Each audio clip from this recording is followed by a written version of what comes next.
Pokémon, medicine and martial arts. Greetings, fellow multiversal adventurers. It's an honor to have you back in this saga that has us all hooked. Official channel statement: this story is 100% epic fiction, so please don't attempt real magic. The results aren't guaranteed and insurance won't cover it.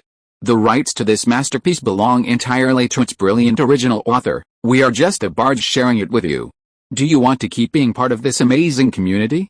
Join our ninja army of subscribers on YouTube and give this content a like.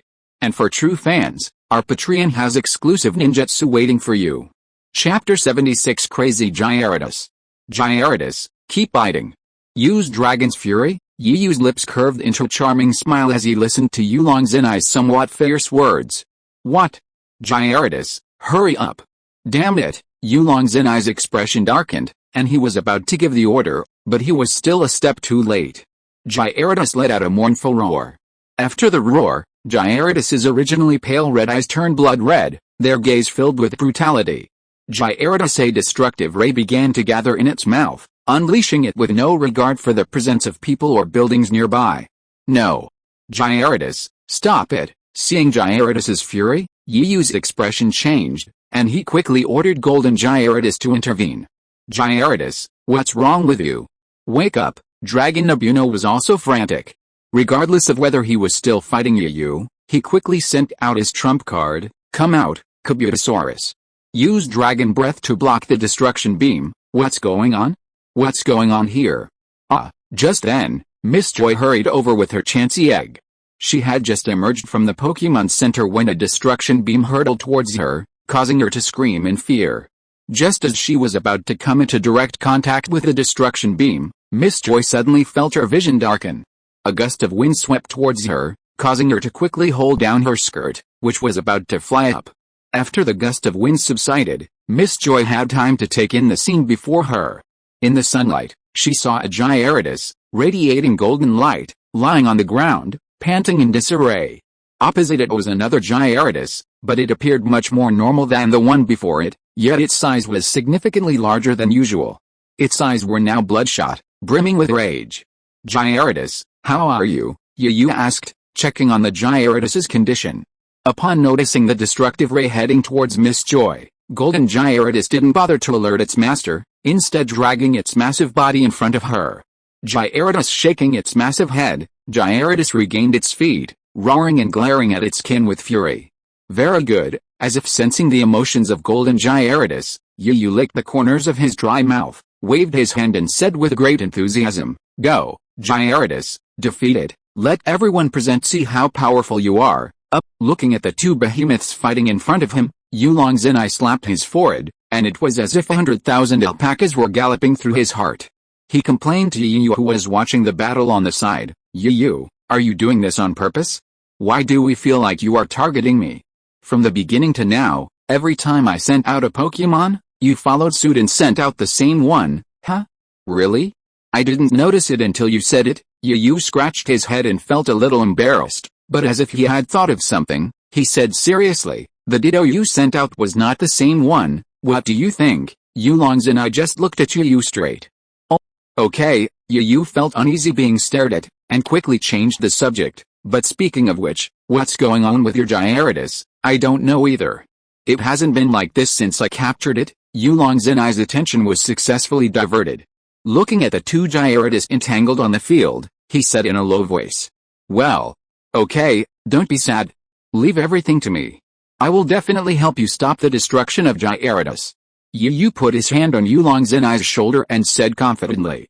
Then please, Yiyu. Yulong Zinai did not refuse, because he knew that his Kabutosaurus was not yet a match for his Gyarados. After all, he had to fight 3 against 1 to capture it. After a few breaths, Yiyu took a deep breath, looking at the two Gyarados entangled. He ordered, Gyarados, use your advantage to engage him in close combat. Don't let him destroy the surrounding area. Use Freeze Fang. Gyarados opening its bloody maw, shimmering with a hint of cold air, Golden Gyarados bit its kin without mercy. Feeling the pain, Gyarados roared in agony. Twisting its massive body, it lashed out with its tail, lashing directly at Golden Gyarados, attempting to break free from the freezing jaws. However, Golden Gyarados seemed determined to fight back, refusing to relent. even resorting to its iron tail to block. Yu gave no further orders after his first one, standing with the others watching from a distance. The noise had woken many trainers, some having already washed up and gone downstairs to watch from the field, others peering from their windows. As time passed, the sun's rays and the heat grew stronger. Watching the two figures tossing and turning on the field, each battered and wounded, yet still fighting to the bitter end, Yu finally gave his next order. All right. Gyarados, use the charge to create distance, then use the water column tail. Gyarados Golden Gyarados used its remaining strength to launch a charge, knocking the struggling Gyarados away, denying it a chance to charge. Streams of water gathered from its tail into a single column, like a water dragon rising into the sky, aiming to strike directly at Gyarados. Now, Pikachu, 100,000 volts, Yu commanded hastily. Because of the water column's tail, Gyarados' scales were covered in water stains. With the added power of its water-based abilities, the already extremely powerful 100,000 volts were multiplied exponentially. Gyarados let out a cry of pain, its eyes swirling and losing its fighting ability. Gyarados, Yulong Nabuno rushed over to investigate. Chicken Poon, quickly prepare the emergency room, Miss Joy, standing nearby, commanded as she followed suit. Yu didn't follow, but went straight to Golden Gyarados, touching its scales and whispering, Gyarados, I'm sorry. I knew you would win, but because of my orders, you didn't get to enjoy the fight to your heart's content. Pikachu, who had been resting on Yu's shoulder, jumped down from the frustrated Golden Gyarados to comfort his little brother. Facing the comfort from its master and boss, Golden Gyarados first blinked in a somewhat silly manner, then shook its head and sprayed a small stream of water at them. Haha. You guy, seeing that Gyarados didn't care and was still spraying water at them, Yu didn't get angry. He said with a happy smile, let's go, let's stop here for today. Let Miss Joy treat you first, and I'll give you a snack tonight, Pika Gyarados. Chapter 77 Poor Charmander. A few days later, on an unknown avenue. After visiting Gyarados with Nabuno the dragon the following day, Yu immediately packed his bags and left the Pokémon Center, heading towards Seawing City to continue his journey. Pikachu, we're traveling alone again, Yu said, admiring the scenery along the road. He turned to Pikachu, who was sitting on his shoulder, chewing an apple. Pikachu glanced up at Yu's profile before returning to his apple. By the way, while the weather's nice today, let the little guy come out and play. Yu held out a Pokémon. Come out, Buzzbit. Buzzbit appeared and immediately flew to Yu's side, nuzzling his face repeatedly with joy. Okay. I know you're excited. Now you can fly around for a while, but don't fly too far. Stay within our sight. Yu lifted Buzzbit from his face and admonished the excited Buzzbit. Buzz, upon hearing its master's words, Buzzbat immediately took to the skies like a bird from its cage, dashing about. Ah. Looks like I've bored that little one out. Yu shook his head and chuckled, letting loose a gentle breeze tinged with the fragrance of nature. Buzzbat flapped its wings, a cheerful smile on its face as it chased and played with a little Squirtle, then soared among the flocks of flying Pokémon, having a blast. Suddenly, Buzzbat, as if realizing something, dove headfirst into the group of Pidgeots, seemingly ignoring Yu's warnings. In the blink of an eye, it vanished. Yu, oblivious to this, was completely absorbed by the wealthy Pokémon before him. Before Yu and Pikachu appeared a young man dressed in a sleek suit, 6 luxurious balls tied around his waist. He wore a golden Pokéball necklace around his neck and glittering gold earrings in his ears. He looked slightly younger than Yu. Seeing the boy's incongruous attire, Yu felt a little disgusted and frowned, but out of politeness, he still asked, "Excuse me, hey, pretty boy. You look like a Pokémon trainer, too. Let's have a fight," the boy said arrogantly. Not interested, what? Are you scared? Yu ignored the boy and walked right past him. Stop right there. Seeing Yu ignore him, the boy, embarrassed and angry, reached out to block Yu's way and said in a stern tone, "Did I let you go? What do you want?" Yu said with a slightly cold tone. "I told you to have a Pokémon battle with me. You can only leave if you win," the boy declared, unfazed. "You're such a fearless young man," Yu snorted. "Go ahead. Charmander, use roar." The boy ignored Yu, pulling out a deluxe ball from his waist and sending out his Pokémon. "Since you're so eager to be beaten, Pikachu, grant him your wish." Yu looked at Pikachu, who had finished chewing an apple and was perched on his shoulder again. Pikachu turned to look at Yu, their gazes locked. It seemed like an eternity, as both pet and man smiled in tacit understanding, their understanding speaking volumes. Soon, both sides were in combat stances, and Pikachu leaped from Yu's shoulder, poised to attack at any moment, not letting Charmander's apparent weakness fool them. Charmander, use Spark, the boy commanded with a wave of his hand. Woo! Charmander opened its mouth, sending tiny sparks of fire hurtling towards Pikachu. Pikachu, compress 100,000 volts. Yu had even gone so far as to have Pikachu unleash his ultimate right from the start, a powerful version of it. Pikachu unleashed a 100,000 volt burst. The concentrated, compressed energy was even more minute than a normal 100,000 volt burst, giving the illusion that it could vanish mid-release at any moment. Haha, the boy scoffed disdainfully at the 100,000 volt burst from the other Pikachu. Your rubbish 100,000 volt burst can actually hurt my Charmander. You're just standing there waiting for me to hit you. His voice quickly died away, and the boy stared at the scene in disbelief, his eyes nearly popping out of his head. He watched as the sparks heading towards Pikachu were seamlessly pierced by the 100,000 volt burst. It then blasted towards Charmander, striking it and knocking it to the ground. Damn it! This piece of shit can't even handle a weak 100,000 volts, the boy cursed angrily, not caring at all about the already wounded Charmander. Hearing the boy's curse, Yu's eyes turned cold. He ignored the Charmander next to him, who was almost unable to fight, and then ordered, Pikachu, 100,000 volts. Pikachu, who had already formed an infinite tacit understanding with his master, did not hesitate to fire a 100,000 volt blast after hearing Yu's command. However, the 100,000 volt blast was not aimed at the fallen Charmander, but directly at the boy. Looking at the 100,000 volt blast coming towards him, the boy subconsciously closed his eyes, and a scream resounded in the air. But after waiting for a long time, the boy still felt no pain, but the screams of that shithead were heard again in his ears. He opened his eyes with a tinge of displeasure. Seeing the completely incapacitated Charmander on the ground, the boy felt even more disgusted. He kicked Charmander in anger, not even checking its injuries. He simply retrieved it into his Pokeball, muttering, "You're such a useless piece of shit, you." Even someone as composed as Yu was left speechless with rage. It turned out that when the 100,000 volt bolt was about to strike the boy, the lying Charmander, uninjured, leaped up and blocked the bolt, protecting him.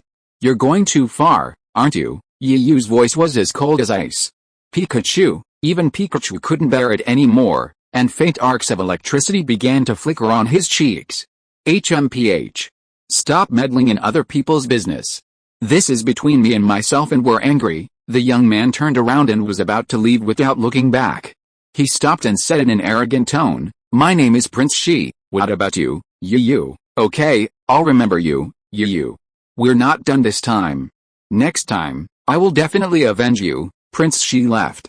Looking at Prince Shi who was leaving, Yu said to himself, "Next time, if you bully Charmander again, I will make sure you suffer." Hey, suddenly, Yu seemed to have thought of something and looked at the surrounding environment. Thanks for the recommendation. Vote for Suddenly I Found Myself Redundant. Chapter 78 Three Sacred Beasts. Huh? That little buzzbit flew off and disappeared in the blink of an eye. Yu was a little confused, then turned his head and asked Pikachu, "Pikachu, have you seen Buzzbit?" Pikachu was stunned by the question and shook his head at first. "Oh, this little guy is really a worry." Yu shook his head inside, then began to call out to the surroundings, "Buzzbit, Buzzbit." Pika seeing his master's anxiety, Pikachu joined in the call. Meanwhile, Buzzbit had followed the Pidgeot group to a small lake hidden by trees, a light mist covering the surface. It had no idea that its master was worried because he hadn't seen it. Buzzbit taking in the novel scenery around it, Buzzbit, without needing the other Pokémon to join him, simply entertained himself. As time passed, Buzzbit grew tired and fell asleep in a daze. The dream was still the same place, but the mist covering the lake had long since dissipated. After retrieving the bag, a slender, blue quadrupedal mammal appeared on the lake. Its torso was dotted with wide, diamond-shaped spots, its face and underside white, and it sported a thick, purple beard, symbolizing the aurora borealis. Its tail swirled like a ribbon. Its snout protruded forward, a white hue. A large, hexagonal, sky blue crest, reminiscent of a Kirin's horn, rested on its forehead. It was a Pokémon with red eyes, a prominent jaw, and small, white padded paws. As it appeared, a north wind blew intermittently. If you were here, he would have exclaimed in surprise upon seeing this Pokémon, Suicune. Buzzbat watching the suddenly appearing Pokémon, the Buzzbat flapped its wings and flew towards it, making excited noises. Facing the Buzzbat's approach, Suicune showed no hostility, simply extending its paw and gently stroking it. The dignity of one of the three sacred beasts was completely lost. Buzzbat, far from being frightened, Buzzbat, being petted, displayed an expression of enjoyment, moaning softly. And so, in his dream, Buzzbat played with Suicune, a creature of unknown origin.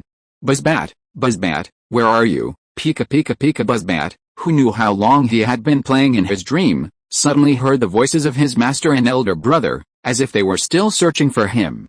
Looking across at the Pokémon that had become his friend, Buzzbat, with a look of reluctance on his face, was at a loss for words, and simply stared blankly at Suicune. As if sensing Buzzbat's departure, Suicune, like a Pokémon, barked at Buzzbat with authority, as if giving instructions. Then, Suicune placed the last piece of stone, a marble-sized stone with a two-colored pattern in the middle, on the floor in front of Buzzbat. Then, regardless of Buzzbat's reluctance, Suicune leaped up in a few leaps, disappearing from Buzzbat's sight. With Suicune's departure, a faint mist gathered again over the lake, and Buzzbat awoke from his dream. Hearing his master's call, and looking around at the Pokémon-free surroundings, Buzzbat cried out in disappointment. Just as it was about to flap its wings to rejoin its master, its gaze suddenly fixed on a marble-sized stone at its feet. Buzzbat scratched its head in confusion, curiously picking up the stone and about to fly to find its master. But it heard a familiar voice approaching, forcing it to pause its flapping wings. Rocket what caught its eye was a rocket sparrow leading the way, followed by a human and a pet. Pika. Buzzbat, why are you here? Didn't I tell you to stay within my sight? Yu breathed a sigh of relief upon seeing Buzzbat, but then his face hardened and he sternly reprimanded him. Buzzbat, looking at his master's angry, serious, and somewhat concerned expression, Buzzbat lowered his head in fear, making a few soft noises, looking like he was about to cry. You, looking at the Buzzbat in front of him, Yu suddenly felt powerless. He was obviously very angry before, but after seeing Buzzbat's expression, he felt a little powerless. Who told him to be soft-hearted and not to be tough? He kept saying you for a long time but couldn't utter a word. Sighing helplessly, Yu rubbed Buzzbat's head. Just as he was about to say something else, Buzzbat stretched out the claws on the top of its fleshy wings towards Yu. This is... Yu's eyes were quickly attracted by the stone on Buzzbat's claws. Taking the stone, Yu examined it carefully. The pattern in the middle of the stone gave Yu a very strange feeling. Subconsciously, he injected a stream of internal energy into it. But soon, Yu's brow furrowed. His almost limitless internal energy couldn't penetrate the stone, being blocked out. What the hell is this? Why does it feel so powerful to me? Yu muttered to himself, bewildered. Then, shaking his head, he stored the stone in his storage ring, thinking, guess I'll have to ask Professor Bertano or Professor Oak sometime. By the way, Buzzbat, where did you find this stone? Do you have any more? Yu asked curiously. After all, he wouldn't have too many of these treasures. Buzzbat, forget it. Pikachu, let's go. Seeing the dazed and stunned Buzzbat before him, Yu gave up hope. After retrieving Buzzbat, he sent Rocket Sparrow to continue their journey, hoping to reach Seawing City and reunite with his beloved. However, Yu didn't expect that shortly after they left, Suicune would reappear at the lakeside. Two Pokémon appeared with it. One had brown fur, with a long gray beard covering its entire back. The gray flakes on its sides reminded one of the smoke spewing from a volcanic crater. It had gray paws with brown paw pads, and leg-like bands. Its face was plate-like, mostly red, and shaped like a fish fin or a hexagon. Gray flakes covered its muzzle, resembling a mustache.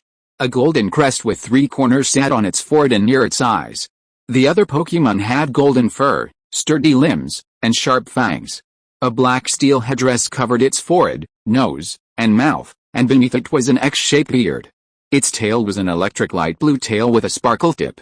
The white mane on its face and a long, thundercloud-like cape on its back symbolized clouds and cumulonimbus clouds. If you or some knowledgeable person were present at this moment, they would definitely exclaim, the three sacred beasts gathered together, It's rare to see them all together, that's right. The two Pokemon that appeared beside Suicune were none other than the other two sacred beasts, Entei and Raikou. Suicune, why did you give the thing to that human boy? Entei asked, his tone filled with confusion. Yes. Entei is right. If you give that thing away, you'll lose 3 levels of combat power, echoed Raikou. Chapter 79 Sea-Wing Conference. Yes. I know everything you said, but I sense the same aura from that human boy as mine, though it's still dormant. Suicune's tone was calm, unperturbed by the loss of 3 points of combat power due to sending the stone away.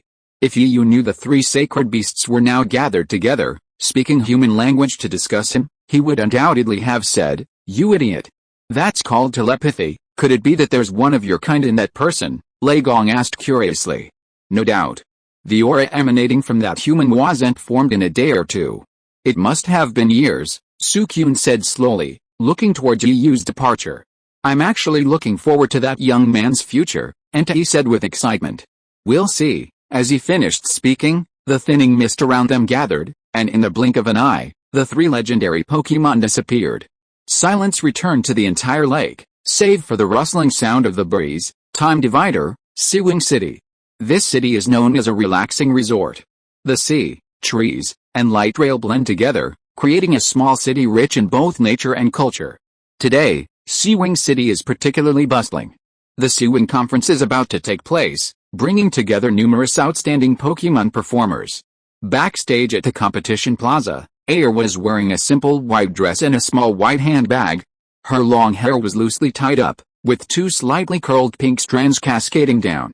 Her skin was fair, her eyes were like the sea, and she wore no jewelry, yet she looked even more pure, fresh, and naturally beautiful.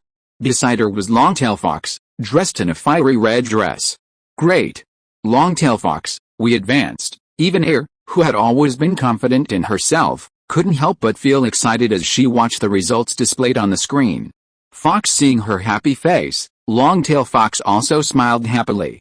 Air, congratulations on advancing to the finals. Your performance was truly amazing. Xiaoxu, with long light green hair and a white dress, arrived backstage, holding Vulpix. Of course, Long-tailed Fox is working hard too. Fox hearing the praise, Long-tailed Fox's eyes curved into crescents. This is all thanks to the Pokemon? Air gave a playful smile, but then teased, Xiaoxu, I already praised Long-tailed Fox a little while ago. If you praise her again, her tail will almost stick up. Fox hearing Air's teasing, Long-tailed Fox's cheeks flushed noticeably, and she quickly pushed down her slightly raised tail. Chuckles seeing this, Air and Xiaoxu couldn't help but cover their mouths and chuckle. Hello, my name is Penxiang. You must be Air. I saw your competition before, and it was so exciting. At this moment, another girl in a light red princess dress, accompanied by a pixie, approached Air excitedly, took her hand, and said, Hey, you're Penxiang. Air blinked her beautiful eyes in a daze at Penxiang's enthusiasm. But before they could exchange any words, the announcement sounded, announcing the finals. Looks like we'll have to wait until the competition is over before we can talk. Tomoka pursed her lips and left with Pixie. Then, Xiaoxu, we're on stage 2, Air said to Xiaoxu, and took the stage with Longtail Firefox. Meanwhile, the audience at the Sea-Wings conference was already packed, eagerly awaiting the contestants' debut. Contestants, please take the stage, with the words of host Mr. Pierre, Air. Tomoka, and 4 other contestants took the stage. Each was accompanied by 2 Pokemon, and then they all stood at the sidelines, waiting and watching the performance. First, please welcome Tomoka to begin your performance, Mr. Pierre announced, holding a key wand in one hand and a microphone in the other. Tomoka, Pixie, and Raijin took the stage, lifting the hems of their skirts to salute the audience, and then began the performance. Raijin, use sand kick, then Pixie, use finger swing. As smoke and dust rose, completely obscuring Tomoka and the others, energy balls flew out. Raijin, use missile needle. Immediately, a barrage of missile needles flew out, striking the energy balls, exploding in mid-air like fireworks, a mesmerizing sight. Pixie, use rainbow. Soon, dark clouds gathered over the field, and a steady stream of raindrops fell, washing away the traces of the previous energy ball explosion. Tomoka danced gracefully with Pixie beneath the rain, while the Raijin surrounded them, strolling cheerfully through the rain. The scene was filled with a beautiful and romantic atmosphere. Pomaroka is amazing, Air, watching from a distance, couldn't help but be entranced. Then, her beautiful eyes sparkled with fighting spirit. As if mumbling to herself or encouraging herself, she whispered, "But I'll definitely be the one to get the princess key, Thunderbolt, jump up and use 100,000 volts continuously." On the field, as Thunderbolt leaped, streams of 100,000 volts fell, mixed with the rain, creating a sense of torrential downpour and a depressing atmosphere. This stark contrast to the light-hearted and romantic scene just before created a powerful visual impact for the audience. Pomaroka's performance was truly amazing. Xiaoxu, sitting in the audience, was stunned, her beautiful eyes fixed on the performance on stage. Sixtails, the little creature in Xiaoxu's arms, his eyes sparkling, watched the adorably dressed and gracefully moving Pokemon on stage. "Is this a Pokemon performer?" a young boy sitting next to Xiaoxu muttered to himself. Although he knew nothing about Pokemon performances, he was deeply moved. Xiaoxu turned curiously to see the boy's mumbling. He was dressed strangely, in the robes of an ancient Chinese knight, with a sash on his head. He was holding a Pikachu in his arms, but the dim light made it hard to see his features. "Excuse me, do you know anything about Pokemon shows?" Xiaoxu asked. "Oh, a little bit." The sudden question startled Yu, still lost in thought. He hadn't expected a girl to ask him a question, and when he realized what was happening, he spoke sheepishly. Indeed, sitting next to Xiaoxu was Yu and his pet, who had finally arrived at the Sea Wing conference midway after days of travel.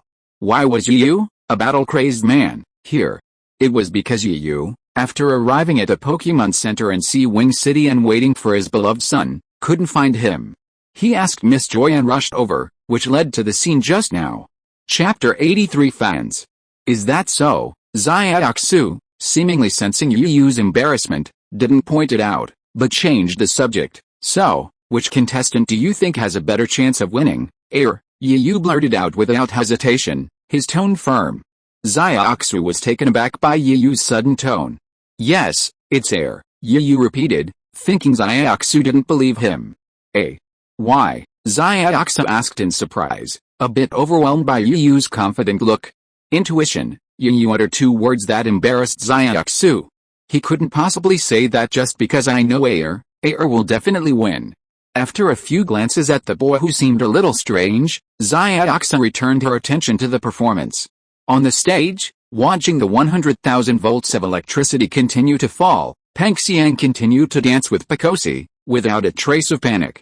Pixie, use light wall now, then a series of tile splittings. Finally, as the audience tensed and sweated for them, Tomoka gave the order.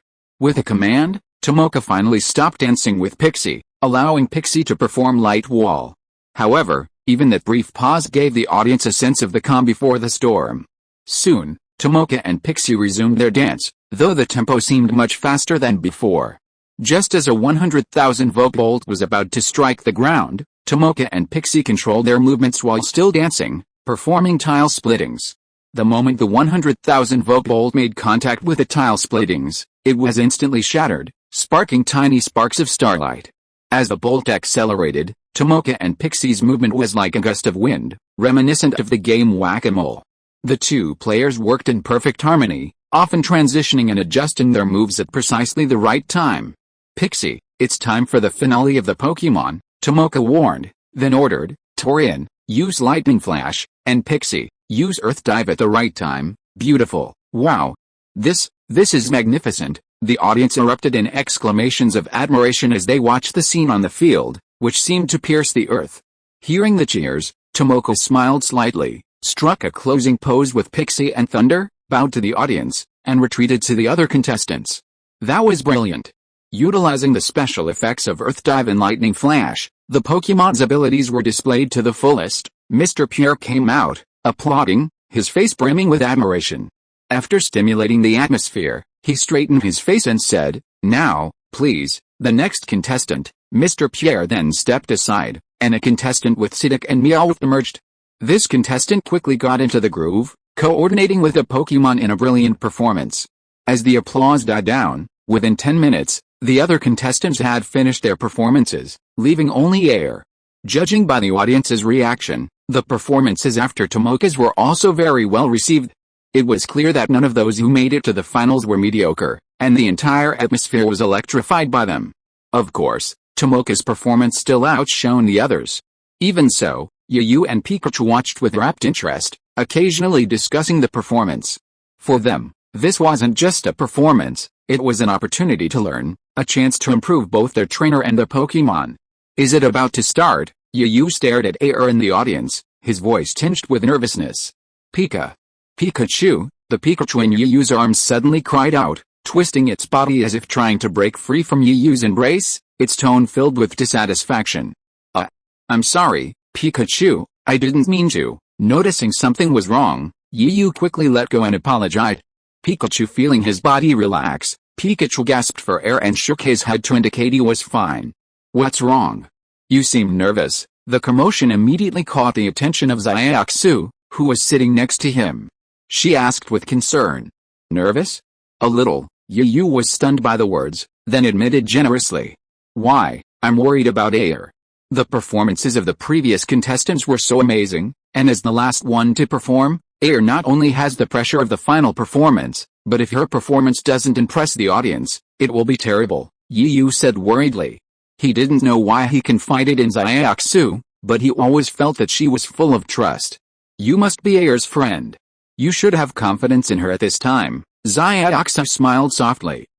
Yu couldn't help but stare in a daze, then, once he came to his senses, smiled broadly. Yes, I have to trust Air. While Yu and Xiaoxu chatted, Air had already taken the stage, bowed, and began preparing for her performance. Hey, that's Air's new companion, Yu asked curiously, noticing that besides the long-tailed fox, there was also a blue butterfly beside Air. Regardless of Yu's feelings, Air was now completely immersed in the Pokémon show. Blue butterfly uses insect song. Long-tailed fox uses long howl. Suddenly, a series of sounds intertwined, a chaotic yet beautiful blend that gave people a sense of being transported to nature. Blue butterfly uses aroma healing, followed by disc dance. Long-tailed fox uses flame spray. Before the audience could recover, the fragrance of nature filled the room again, and a blue butterfly danced carefreely among them. As for Air and the long-tailed firefox, they played a game of passing the ball to each other. Whenever the branch in the long-tailed firefox's hand emitted a jet of flame, it would immediately throw it to Air. When the flame was about to go out, it would throw it back to the long-tailed firefox. After doing this back and forth several times, Air gave another order. The long-tailed firefox uses a cross-rotating jet of flame, and the blue butterfly flies into the flame and uses 3 powders alternately. Firefox. The jet of flame in the hands of the long-tailed firefox was like a work of art, and a large net woven like flames gradually formed in the air. However, a surprising scene appeared. The blue butterfly was as if in an empty space, freely interspersed in the large net of flames, and behind it was flying a ribbon woven with 3 colors. Thanks to Zhang Yang for the recommendation vote and Princess Haikwa for the support. Chapter 81 Xiaoxu. Wow. Air really has a knack. Those 3 powders must be paralysis powder, sleep powder, and poison powder. Yu was surprised, yet also genuinely worried about Air's audacity. After all, even the slightest mishap with any of these 3 powders would bring the show to a crashing halt. Yet, far from misbehaving, the emerald butterfly's movements evoked a strange beauty. The audience watched the dazzling display of action from one person and 2 pets, their eyes widening, their gaze fixed intently, afraid to miss any moment. That's incredible. They're able to ignore stat constraints and perfectly execute both bug and fire-type abilities. Those in the audience familiar with Pokémon performances immediately exclaimed in amazement, offering cursory comments. From what you've said, Air is truly amazing.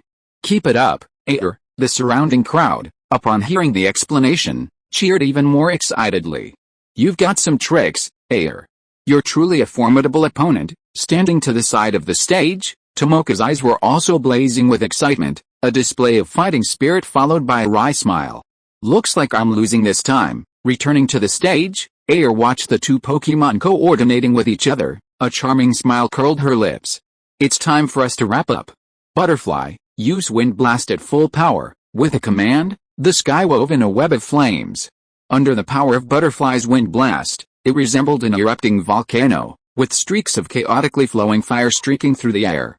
Long-tailed fox, finish with Phantom Beam. Under the control of Phantom Beam, As air and the two Pokémon assumed retraction positions, a heart-shaped pattern of flames gradually dissipated, transforming into streaks of sparks. Crackle, crackle, crackle. There was a moment of silence, then a burst of enthusiastic applause. As applause erupted, the other contestants returned to the stage with their Pokémon, standing in a row and smiling at the audience. Immediately, the entire venue was ablaze with multicolored balls of light, which flew towards the key pendants on each contestant's chest and poured into them. As the balls of light gathered in the key pendants, Mr. Pierre, the host, returned to the stage and announced the results of this exciting moment. Now, let's announce the voting results. Which performer received the most cheers from the audience? Mr. Pierre paused, whether intentionally or not, as the spotlight began to shift between the four contestants. Performer Air. After several swirling movements, the spotlight finally focused on Air. At that moment, Mr. Pierre's voice fell simultaneously. Pa, pa, pa. The audience erupted in thunderous applause. Air, congratulations, thank you, Pangxiang. The sunset glow had already stained half the sky. At the back of the C-Wing conference venue, Air and Pangxiang stood facing each other, their eyes filled with recognition. Then let's say goodbye. I still need to continue my training, striving to obtain the princess key next time. Pangxiang smiled and extended her right hand. The fighting spirit in her eyes, far from diminishing, was even stronger. And you're the first person I want to surpass, Air. Huh? Air was stunned for a moment, then extended her right hand as well, shaking Pangxiang's, a look of determination on her seemingly gentle face. Suddenly, Air remembered something Yu had said before, and blurted out. I couldn't ask for more. My formidable rival. Air's sudden change in tone startled Pangxiang. Air, who had seemed weak, now exuded an air of dominance. This made Pangxiang stumble a little. Then, are we friends? PFFT, Pangxiang's stuttering made Air laugh. But then she felt something was wrong, and tightened her pretty face, looking serious. Of course. We are friends, but also rivals. Well, since you say so, I'm relieved. Then I'll go ahead, friend. Pangxiang breathed a sigh of relief, and finally imitated Air's tone just now, waved to Air and left. In the setting sun, her shadow was stretched very long, and the afterglow covered her with a veil. Perhaps the next meeting would be another fierce battle. Air, what are you looking at so intently? At this time, Xiaoxu, holding Lier Wei, also came to Air's side. Looking at Air, who was a little dazed, Xiaoxu playfully stretched out her jade hand and waved it in front of Air. Ah! It's Xiaoxu. What a surprise! Air patted her newly formed chest, still a little startled, but she replied, nothing, just seeing Pangxiang off. Pika. A familiar Pokemon voice suddenly rang out, causing her and Xiaoxu to pause as they were about to return to the Pokemon Center. Turning around, she saw a familiar figure in the same spotless white dress and the same delicate face. Air, seemingly normal at this moment, was trembling with excitement. Air, you're amazing. I didn't see the entire competition just now, but I saw the finals. You were absolutely stunning back then, and Blue Butterfly and Long-Tailed Fox also worked really hard. Even Yu, who knew little about Pokemon performances, was still somewhat impressed and excited. Not bad. Hearing Yu's praise, Air's face flushed slightly, and a sweet feeling filled her heart. Hey! It's you? Xiaoxu was startled at first when she turned and saw Yu suddenly appear. Then, curiously, Air, do you know him? Yes. His name is Yu. He's the one I told you about traveling with. We've been separated for a while because of something. Air nodded, pointing at Yu and Xiaoxu, and introduced them. Yu, this is Xiaoxu. I met her after we separated. She's also a Pokemon breeder. Pokemon breeder? Yu looked confused at first, but then her eyes lit up and she said excitedly, I know that. A Pokemon breeder's main job is to care for, groom, and nurture Pokemon? Hey, don't interrupt me. Air rolled her eyes at Yu, a little annoyed. And Xiaoxu is planning to travel with us next? Oh, really? That's great, Yu cheered excitedly. Then please take good care of me from now on, Yu-kun. In the setting sun, their smile seemed so sincere and beautiful. Chapter 8 has been blocked for some unknown reason. The author will address it as soon as possible. Please forgive me if this causes any trouble to the reader. If you are listening to this novel on a channel other than Fanfic World, it means it was downloaded and re-uploaded without effort. We warmly invite you to visit our channel, Fanfic World. There you will find the original version of this story and many other novels of various genres. We look forward to seeing you dive into a world of incredible novels. Chapter 82, Challenging the Sea-Wing Gym. The pitch-black night enveloped the earth, soft moonlight casting a gleam of light, the twinkling stars offering a welcome backdrop. The night forest was shrouded in the sparse chirping of insect-type Pokémon, while some unusual flying-type Pokémon occasionally fluttered overhead. Meanwhile, within the shroud of darkness, the Pokémon Center and Sea-Wing City was ablaze with lights, a hint of activity. Room 360, where Air and Xiaoxu stayed at the Pokémon Center, was abuzz with activity. Wow! Did you make all these dishes, Xiaoxu? Inside the room, Yu swallowed his saliva, the first time, as he gazed at the fragrant delicacies on the table before him. Pikachu beside him was no better, his saliva already dripping, his bright eyes filled with a desire for the delicious food. If Yu hadn't been afraid of giving Xiaoxu the bad impression, he would have already started eating with Pikachu. How could he have held back until now? To be precise, I borrowed the Pokémon Center's kitchen and made this with Air. Xiaoxu picked up a dish and followed Air in. Seeing the somewhat disheveled appearance of both the person and the pet, Air couldn't help but wrinkle her nose and tease, "Look at you two, you look like you've been hungry for days and nights. Oh, in order to reunite with you sooner, we haven't eaten in the past few days. We only picked some fruit to fill our stomachs." Yu looked a little embarrassed, scratching his head subconsciously. Then, he said in a wry tone, "Although I'm not a picky eater, you've been so picky about my mouth, so I'm a little reluctant to suddenly change to something else, Alice." Poor Pikachu, how did you end up with such a master? You must not have eaten well these days. Air, ignoring Yu, reached out and touched Pikachu's head sympathetically. PFFT. In that case, let's get started, Xiaoxu, who was sitting opposite, said in a gentle tone. As soon as the words fell, Yu and Pikachu immediately began to devour their food like unbridled flames. By the way, Yu, where are your other Pokémon? Aren't you going to let them out to eat with us? The tame and quilt is left to Xiaoyi Zhaoji Zhaogu, Yu said, his mouth slurring as he ate without paying attention to his appearance. Looking at the two confused women, Yu suddenly realized something was wrong. He quickly pounded his chest, took a sip of water to swallow the food in his mouth, and then continued, "Sorry, I have a big appetite, and I haven't eaten in a few days. I left them in the care of Miss Joy. By the way, Yu, are you here to challenge the Sea-Wing Gym this time?" Air asked, wanting to save Yu from embarrassment.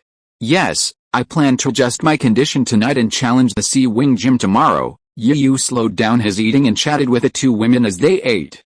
"So, what Pokemon have you decided on for tomorrow? I heard the Sea-Wing Gym trainer is called Uncle Fu, and he specializes in grass-type Pokemon." Air paused her meal, resting her hand on her cheek, and looked at Yu curiously. Grass-type Pokemon? Upon hearing Air's information, Yu dropped his meal and gazed at his chopsticks, lost in thought. Seeing Yu's uncharacteristic behavior, Xiaoxu paused her meal and observed him with interest. It's true that men who focus on their work are the most handsome. Seeing Yu lost in thought, his already handsome features only added to his charm. If Yu hadn't suddenly raised his head, Xiaoxu would have been lost in thought. "Yu, have you decided on a Pokemon?" Xiaoxu asked hurriedly, trying to hide her panic. Looking at the two women who were looking at him curiously, Yu put his index finger to his lips and said, "It's a secret." With that, he ignored the two women. He lowered his head and shoveled the remaining rice in the bowl into his mouth in a few gulps. He stood up and looked at Pikachu, who was still eating, and asked, "Pikachu, are you full? If not, you keep eating. I'm going to go pick up Gyarados and the others from Miss Joy. Then come find me in the backyard of the Pokémon Center. We'll start special training." Hey, Pikachu, eat slowly, don't choke." Hearing his master's words, Pikachu ignored his son's advice and grabbed a few handfuls of Pokémon food and stuffed them into his mouth. Then, with a few leaps, he stood on Yu's shoulder. "What a joke. How can special training be done without it, the boss?" "Sorry, excuse me." Watching the man and pet hurriedly leave, Air sighed helplessly. Turning to look at Xiaoxu, who was stunned, he said apologetically, "Xiaoxu, don't worry about it. Yu is just like that. He gets so excited when he hears about a battle." "Yeah, Yu is quite interesting." Xiaoxu shook her head and chuckled. "That's right. By the way, Xiaoxu, Let's finish breakfast quickly and clean up the dishes. I'll take you to see how he trains his Pokemon later. Air's bright eyes rolled slyly. Okay. The next day, as the sun was high in the sky, Yu appeared at the entrance of the Sea Wing Gym on time, accompanied by Air and Xiaoxu. Meanwhile, the three people and their pet were staring in awe at the towering ancient tree before them, which looked like a giant umbrella. Is this the Sea Wing Gym? Yu couldn't believe that the huge tree before him was actually the gym. Wow, what a huge tree. Is this the gym? Xiaoxu exclaimed, covering her mouth. Yes, I can't be wrong. Miss Joy said Uncle Fu lives here. Air was also a little surprised, but nodded in confirmation. Then what are we waiting for? Let's go in. I can't wait any longer, Yu said, his fighting spirit burning. Then he led the two girls and ran towards the path woven by the vines of the towering ancient tree. A moment later. Hu finally, at the top of the tree, the two girls seemed a little breathless. Are you two okay? Yu walked over, looked at the two panting girls, and quietly injected a trace of internal energy into them. After walking for a while, they saw an open battle area. So this is the battle area at the top of the tree. Xiaoxu looked around curiously. But where are the gym trainers? Air asked curiously, looking at the empty area. Hey. I say, you've been following us all the way since we reached the treetops. Isn't it time to show up now? Yu fixed his gaze on a patch of grass not far from the others. Gym trainer, Mr. Fu Yi. Chapter 83, Challenging the Sea Wing Gym. Yu, what are you talking about? There's no one here. Hearing Yu's call, the two women followed his gaze, their eyes fixed on the patch of grass. But then, an old, powerful voice echoed, dispelling their doubts. Haha, old man, I haven't been following you. I'm just here trimming some unsightly and useless dead branches. With a rustling of branches against the grass, a short, elderly, yet energetic figure emerged. He held a pair of large shears. You're quite impressive. Yu looked at the gym trainer before him. Despite his seemingly old and short figure, he felt a sense of danger waiting to strike. Haha, Fu Yi laughed, a cheerful smile spreading across his face. You're not bad, young man. So, can we start the Pokemon battle now? Yu asked impatiently. No need to rush into the battle. You've arrived just in time. I just finished my work. Let's go in for some tea. Fu Yi smiled, taking Yu's hand and leading him inside. The moment his hand was grabbed, Yu instinctively tried to break free, but was horrified to find that Fu Yi's grip was equally strong, making it difficult to break free. He was dragged directly into the house. The two women following Yu looked at each other in bewilderment at the scene before them. Then, they glanced at each other and followed him inside. Come on. Don't look so reluctant. This is a gift from a friend. I was reluctant to drink it, but I found it so rare today that I found something that suits my taste, so I brought it out. Inside, Fu Yi placed the brewed tea in front of Yu, his tone radiating kindness. Thank you. Although he was eager to start the gym battle right away, at this point, Yu could only pick up the cup and savor it. At first, the scent of the tea didn't register, but after taking a sip, Yu's expression was filled with disbelief. Is it really that good? Seeing Yu's reaction, Air also took a sip from the teacup, then exclaimed with ecstasy, Ah! This tea is truly delicious, let me try it too. Within a few moments, Xiaoxu had also fallen for it. Spiritual tea, Yu uttered slowly, feeling the internal energy surging through his body. Haha, that's quite insightful.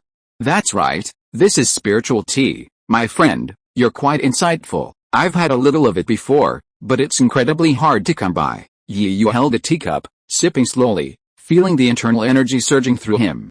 Before Yu left Xiaozhi, Zhao Kuang would always treat his friends to a few ounces of spiritual tea during the new year, so Yu could get a taste of it. Yes. It's said that this magical tea can enhance martial artists' cultivation, while ordinary people can benefit from it, strengthening their bodies and refreshing their minds. Grandpa Fu savored it slowly, nodding to himself as he watched Yu across from him take a few sips and then share the rest with Pikachu. Isn't that amazing? After hearing Grandpa Fu's description and observing Yu's actions, Air and Xiaoxu quickly imitated Yu, releasing their own Pokemon and sharing the tea with Long-tailed Fox and Vulpix. After Pikachu finished his tea, Yu eagerly renewed his challenge. Mr. Fu, now that you've had your tea, can we have a gym battle? Haha, no rush. Before the gym battle, How about exchanging a few moves with this old man? Grandpa Fu put down his teacup. His eyes, which should have been somewhat cloudy, now brightened with a fierce gaze. Watching Yi Yu's reaction. Seeing Fu Yi's expression, as if he was going to fight me, he wouldn't have a gym match with me, Yi Yu finally gave in. Okay, I promise, we'll start now, then that's all. Let's go to the battle area. Fu Yi stood up and walked out first. Yi Yu, Air said, a little worriedly, grabbing Yi Yu's hand. It's okay. Oh, and please take care of Pikachu for me. Yi Yu gently patted Air's hand, handed Pikachu to Air, and followed her out. Air, let's go check it out too, Xiaoxu said, pulling Air along. The place where Yi Yu and Fu Yi fought was the Pokemon battle area. In the empty battle arena, the two stood facing each other, Fu Yi holding his giant scissors, while Yi Yu pulled out the Yejio spear from his stored ring. Wow, I didn't expect Yi Yu to know Kung Fu. He looks so handsome with his spear. Seeing the atmosphere grow somewhat dull, Xiaoxu touched her cheek, feigning a fascinated look. Yet, although Yi Yu and I have been traveling for a while now, I rarely see him in action. I'm really looking forward to it. Air, who was watching the fight with Pikachu in her arms, also seemed eager to try. Come on, Yi Yu, Xiaoxu encouraged. Yi Yu in the field just didn't pay much attention to the conversation and encouragement between the two women. At this moment, his attention was completely focused, closely watching every move of Master Fu. Although it was just a few moves, Yi Yu would not take it lightly. Facing every battle, whether it was a battle between Pokemon and warriors, he would use all his strength without reservation. Come on, Yi Yu, let me see how powerful you are. Master Fu held a large scissors in both hands and placed it across his chest. Seeing Uncle Fu wielding his half-man-tall pair of scissors, his eyes sharpened. Holding his spear at an angle, he took a few strides to within striking range and unleashed a barrage of thrusts, 7 probing spear techniques. Facing the oncoming force, Uncle Fu grasped the scissors handles, making them resemble a rapier, repeatedly deflecting the incoming spear tips. Seeing his attacks blocked, Yi Yu remained unfazed. With one final thrust, he unleashed his full force, forcing Uncle Fu back. Using the spear's initial stance and the power of his hip twist, he curved the entire barbed spear into a bow. As Uncle Fu drew closer, he thrust the end of the spear with a resounding piercing sound. Xiaoxu, watching from the sidelines, cried out in shock, her small hands tightly covering her eyes, as if fearing she would witness something untoward. Air, holding Pikachu, seemed much calmer, watching the battle unfold without blinking, afraid to miss any exciting moment. Fu Yi didn't disappoint Air, instantly opening the scissors with both hands, and at that moment, the gun barrel appeared as expected. The gleaming cold blades of the scissors and the heavy whistling gun barrel collided directly. Chapter 84, Challenging the Siwing Gym. Feeling the slight tingling sensation in his jaws, Yi Yu frowned and made to withdraw his spear. But Master Fu refused to give him a chance. The shears in his hands, like the teeth of a megalodon, held on to his prey tightly. Now it's my turn, Master Fu shouted, watching Yi Yu desperately pulling his spear. Holding the shears in both hands, he slid along the shaft of the Yejio spear, towards Yi Yu's hand holding the spear. Get out of here. Seeing the situation was dire, Yi Yu shouted, rapidly twisting the spear shaft. The rotation of the front shaft reduced the friction between the shears and the Yejio spear, allowing Yi Yu to draw the Yejio spear to block Master Fu's attack, while quickly stepping sideways and thrusting his spear to force Master Fu back. Ha ha ha. That's great. Yi Yu. I have to say you're quite skilled, Master Fu exclaimed with delight, then placed the shears across his chest again, the sharp tips pointing towards Yi Yu. Without giving Yi Yu a chance to reply, Fu Yi charged at him, wielding his massive scissors in both hands. The fun has only just begun. Take my crazy scissors. In an instant, the scissors in Fu Yi's hands became like a meat grinder, opening and closing at an alarming rate. Watching the scissors coming at him like phantoms, a flash of panic flashed across Yi Yu's eyes, quickly replaced by determination, a fierce look on his face.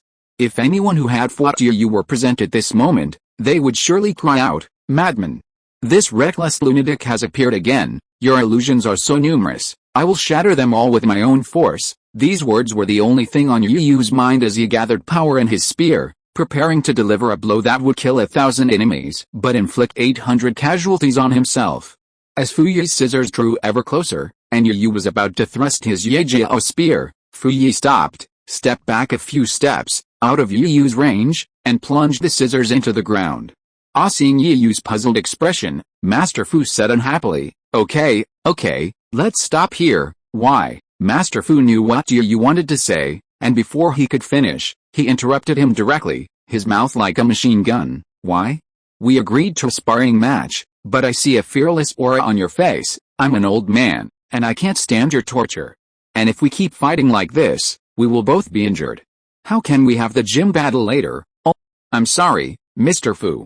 I was so excited about the fight that I couldn't help myself. Yu Yu, knowing that he was in the wrong, hurriedly apologized. Yu Yu, are you okay? A ran over and asked with concern. Pika, it's okay. Yu Yu put the Yajiao gun back into the storage ring, looked at Fu Yi, and said excitedly, Mr. Fu Yi, let's spar too. Can we start the gym battle now? I knew you would ask that. Fu Yi chuckled and waved to a young man who had appeared out of nowhere not far away. Come over and be our referee. Okay, father, the young man responded and came over. A moment later, Fu Yi and Yi Yu stood on their respective sides, and Air and his two daughters also retreated to watch the battle from the sidelines. This is my first time watching a gym battle. I wonder what Pokemon Yi Yu will use to fight? I'm really looking forward to it. Xiaoxu seemed a little excited, her beautiful eyes occasionally scanning the two sides on the field. Huh? That stingy guy Yu Yu? I asked him yesterday. But he didn't tell us. It pissed me off. Air pouted and complained. Now begins the Siwing Gym Tournament, where gym badges are at stake. Challenger Yu Yu challenges gym trainer Fu Yi. 3 Pokemon are allowed. The match ends when all Pokemon on one team are incapacitated. Furthermore, only the challenger has the right to substitute Pokemon. A young man stood outside the arena, holding the referee's flag in both hands, explaining the gym rules. Come out, Shuttlecock Cotton, just as I expected. Go, my vanguard, Buzzbit. Yu Yu's lips curled slightly, sending out a Pokemon that Air hadn't expected. Yu Yu, is it really okay to send out Buzzbit? Air looked a little worried. It's okay. Don't be nervous, Buzzbit. Use your wings. Although Yu Yu had trained Buzzbit several times on the way to Seawing City, this was Buzzbit's first time in a gym tournament, so he couldn't help but give him some advice. Shuttlecock Cotton, use Cotton Defense, Fu Yi ordered. Miami and facing the incoming attack, Giant Zimian calmly used her Cotton Defense. However, the Cotton Defense neutralized the attack's originally effective power. Now it's my turn. Use Sunny Sky, it's not over yet. Buzzbit uses Ultrasonic Wave to stop Giant Zimian, then Tornado Blade. Buzzbit. Although the Ultrasonic Wave successfully hit Giant Zimian, it was still a step too late for Sunny Sky to successfully execute. Avoid the attack, Giant Zimian nimbly dodged the incoming Tornado Blade. So fast, Air, who had traveled with Yu Yu for a while and had gained some experience in Pokemon battles, exclaimed in amazement at Giant Zimian's speed. This cotton shuttlecock must possess the properties of chlorophyll. Yu Yu was also a little surprised, but that was only for a moment. He then gave the order, Buzzing Bat, continue using ultrasonic waves while moving at high speed and waiting for an opportunity. Cotton Shuttlecock, use the seed machine gun and spread paralysis powder nearby. Cotton Shuttlecock resisting the stimulation of the ultrasonic waves. Cotton Shuttlecock used the seed machine gun, attempting to halt the attack of the Cotton Shuttlecock. Faced with a continuous attack of the seed machine gun, the Cotton Shuttlecock was forced to stop its ultrasonic waves and used high-speed movement to dodge the attacks. When the Cotton Shuttlecock needed a break from the continuous use of the seed machine gun, the Cotton Shuttlecock seized the opportunity and decisively launched a wing attack, charging towards the Cotton Shuttlecock. Facing the wing attack of the Cotton Shuttlecock did not even try to evade, completely taking the blow. As the Cotton Shuttlecock flew away, what Yu Yu did not notice was that a lot of yellow powder stuck to the Cotton Shuttlecock's body. Excellent results. Buzzbat, use your Whirlwind Blade again, Giant Sunlight Blaze. Miami and Giant had clearly been severely injured by the previous wing attack, and was now struggling to gather the energy for Sunlight Blaze. It's useless. Sunlight Blaze needs time to charge. How could I possibly give you the time? Buzzbat, hurry, really? Take a closer look. After waiting for a long time with no sign of Buzzbat's movement, Yu Yu looked up, puzzled, and saw tiny flashes of electricity pulsing from Buzzbat's body. It's paralyzing powder. Yu Yu quickly spotted Buzzbat, his expression grim. But when did this happen? Could it be? Uncle Fu. You're truly courageous, still confronting Master Fu. Yu hadn't noticed that at the entrance to the treetops, a graceful figure was gazing at him with delight and excitement. Chapter 85, Challenging the Siwing Gym. During Yu's conversation with Master Fu, Jian Zimian, unable to attack due to the paralysis powder applied to Sunny Day and Buzzing Bat, quickly gathered the energy needed for Sunblaze. Good job, Jian Zimian. Sunblaze fires. No, Buzzing Bat, use high-speed movement to dodge, but would it really go as smoothly as Yu imagined? Just as Buzzing Bat was about to use high-speed movement, the paralysis powder took effect again, and a faint electric current appeared on its body. Without giving Yu another chance to command, Jian Zimian's Sunblaze hit Buzzing Bat with a perfect accuracy. With the sound of an explosion in the air, Buzzing Bat plummeted from the smoke, about to make close contact with the ground. Yu quickly pulled out his Pokeball and retrieved it. Come back, Buzzbit. You've done well. This time it's all my fault for being careless. While retrieving Buzzbit, Yu also took out a new Pokeball. It's your turn to use Rocket Sparrow, come on. Yu still has Rocket Sparrow. Watching Buzzbit's defeat, was also anxious, making trumpets with her hands and cheering Yu on. Who are you? Xiaoxu finally spotted the girl standing nearby. Excuse me, can I watch from here? Xiaoxu suddenly called over, looking a little nervous. Of course. The battle is in progress now. Please come and watch. The excitement is just about to begin. Looked in the direction of the voice and spotted the nervous girl, smiling slightly. Thank you very much, the girl said with a grateful smile, walking towards and the other girls. The girl was tall, with an oval face and long, slightly curly flaxen hair. She wore a black sleeveless top, a red miniskirt, black sneakers, black stockings, and a bracelet engraved with half a Pokeball. It gave off a striking sense of fashion and cuteness. It was completely oblivious to the presence of a young girl watching. Yu calmly gave orders, his emotions unaffected by the loss. Rocket Sparrow, don't give it a chance to breathe. Use your fastest fire attacks continuously. Rocket, with a cry, the already swift Rocket Sparrow sped even faster, leaving a fiery red after image as it hurtled towards the Shuttlecock Cotton. Even the Shuttlecock Cotton, with its chlorophyll properties, could only barely dodge the Rocket Sparrow's full-speed attack. Even a fraction of a second later, it would have been burned by the flames. But was that the Rocket Sparrow's only attack? Without waiting for Master Fu's order, the Rocket Sparrow spun around, sending the unresponsive Shuttlecock Cotton flying. The Shuttlecock Cotton could vaguely see the bewildered expression on its face. Without giving Giant Zimian a chance to land, the Rocket Sparrows shot out flaming arrows at a rapid pace, attacking from all angles with flames. Alright, Rocket Sparrow, let it go. Yu ordered the Rocket Sparrows to stop when he felt they were almost out of action. As the Rocket Sparrows stopped, Giant Zimian fell to the ground, unable to fight.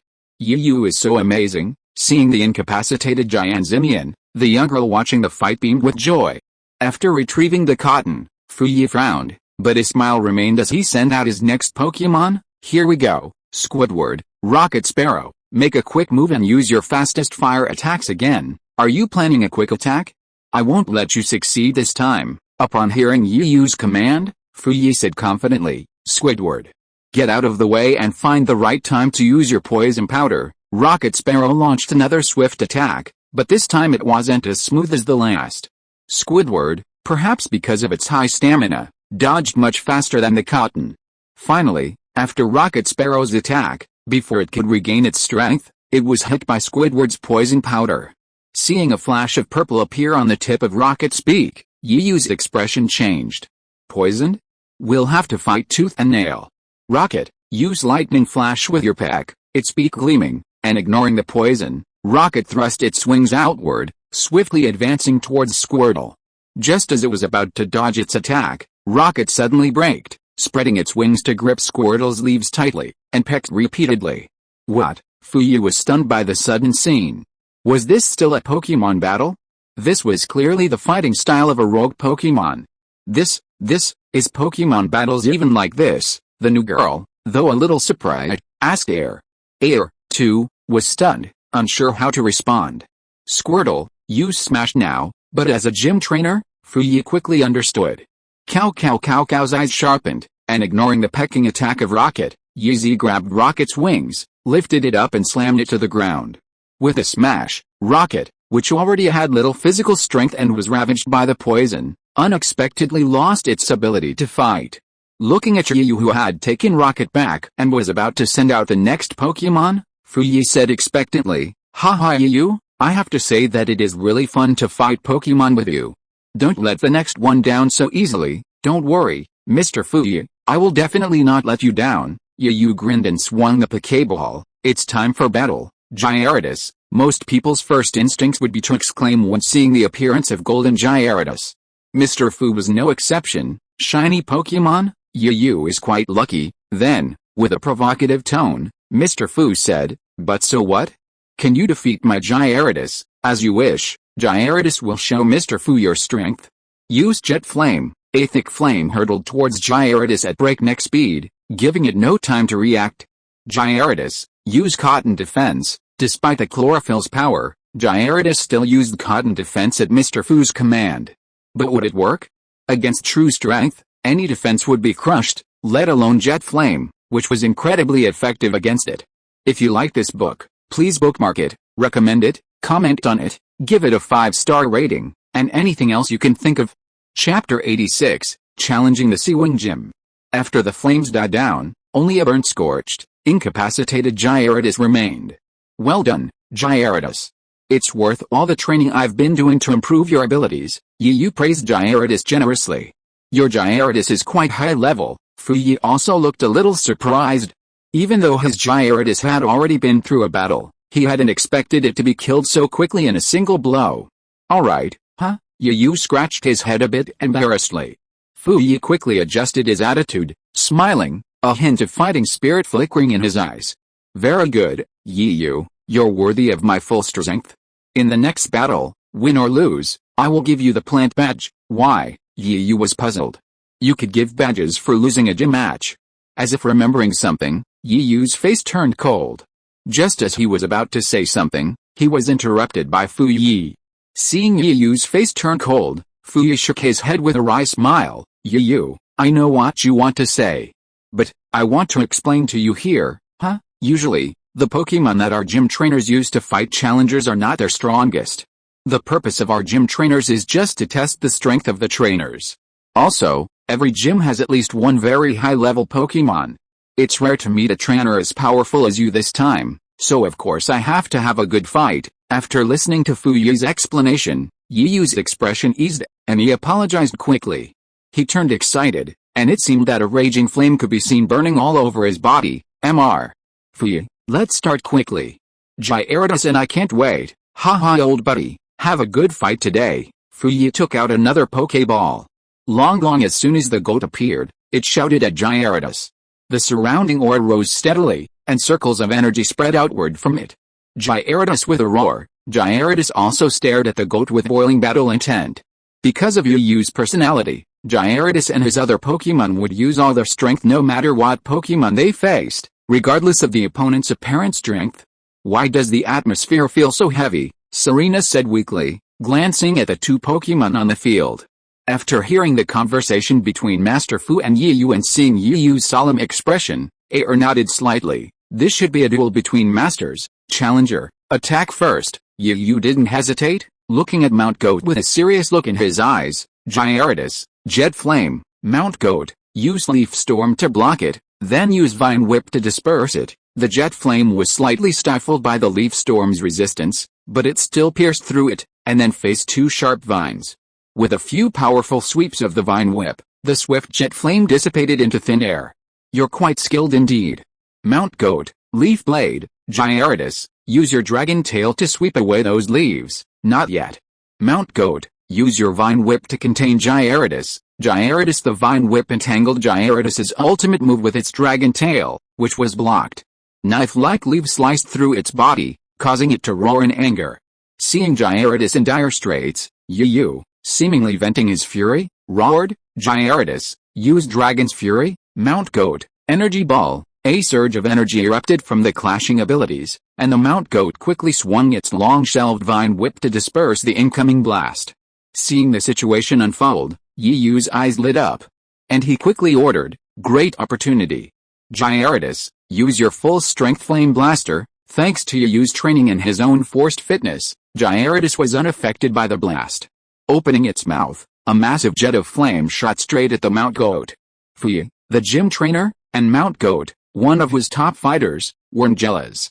Mount Goat, jump up, and use Sun Blaze. Just as Flame Blaster was about to engage the Mount Goat, it extended its two vine whips and lashed the ground with force, sending it careening upward like a cannonball. Taking advantage of this moment of rebound, the Mount Goat rapidly gathered the energy needed for Sunlight Blaze. The effect of the sunny day still lingered, accelerating the gathering speed.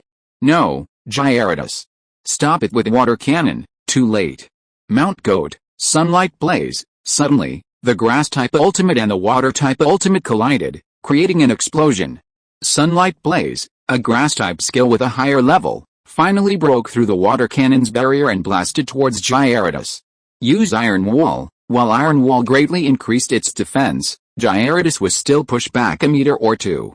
Mount Goat, use Stomp now. Without waiting for Yu to react, Master Fu gave the order.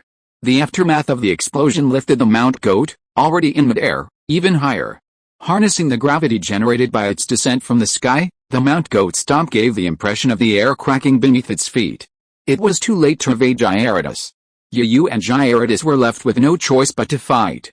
Gnashing his teeth, he commanded, Gyarados, Water Column Tail. Facing the Water Column Tail's obstruction, the goat continued its stomping stance, its front hooves pointed downward like a peerless sword, cleaving the Water Column in two.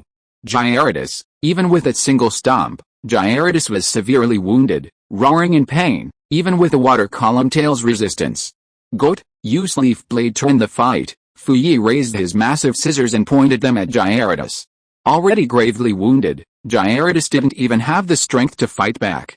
He took the Leaf Blade's blow, his eyes swollen, and he was gloriously incapacitated. After the battle, Master Fu approached with a plant badge. He looked at Yu with a hint of surprise and said, Yu, you should have realized later that Gyarados was no match for the goat mount.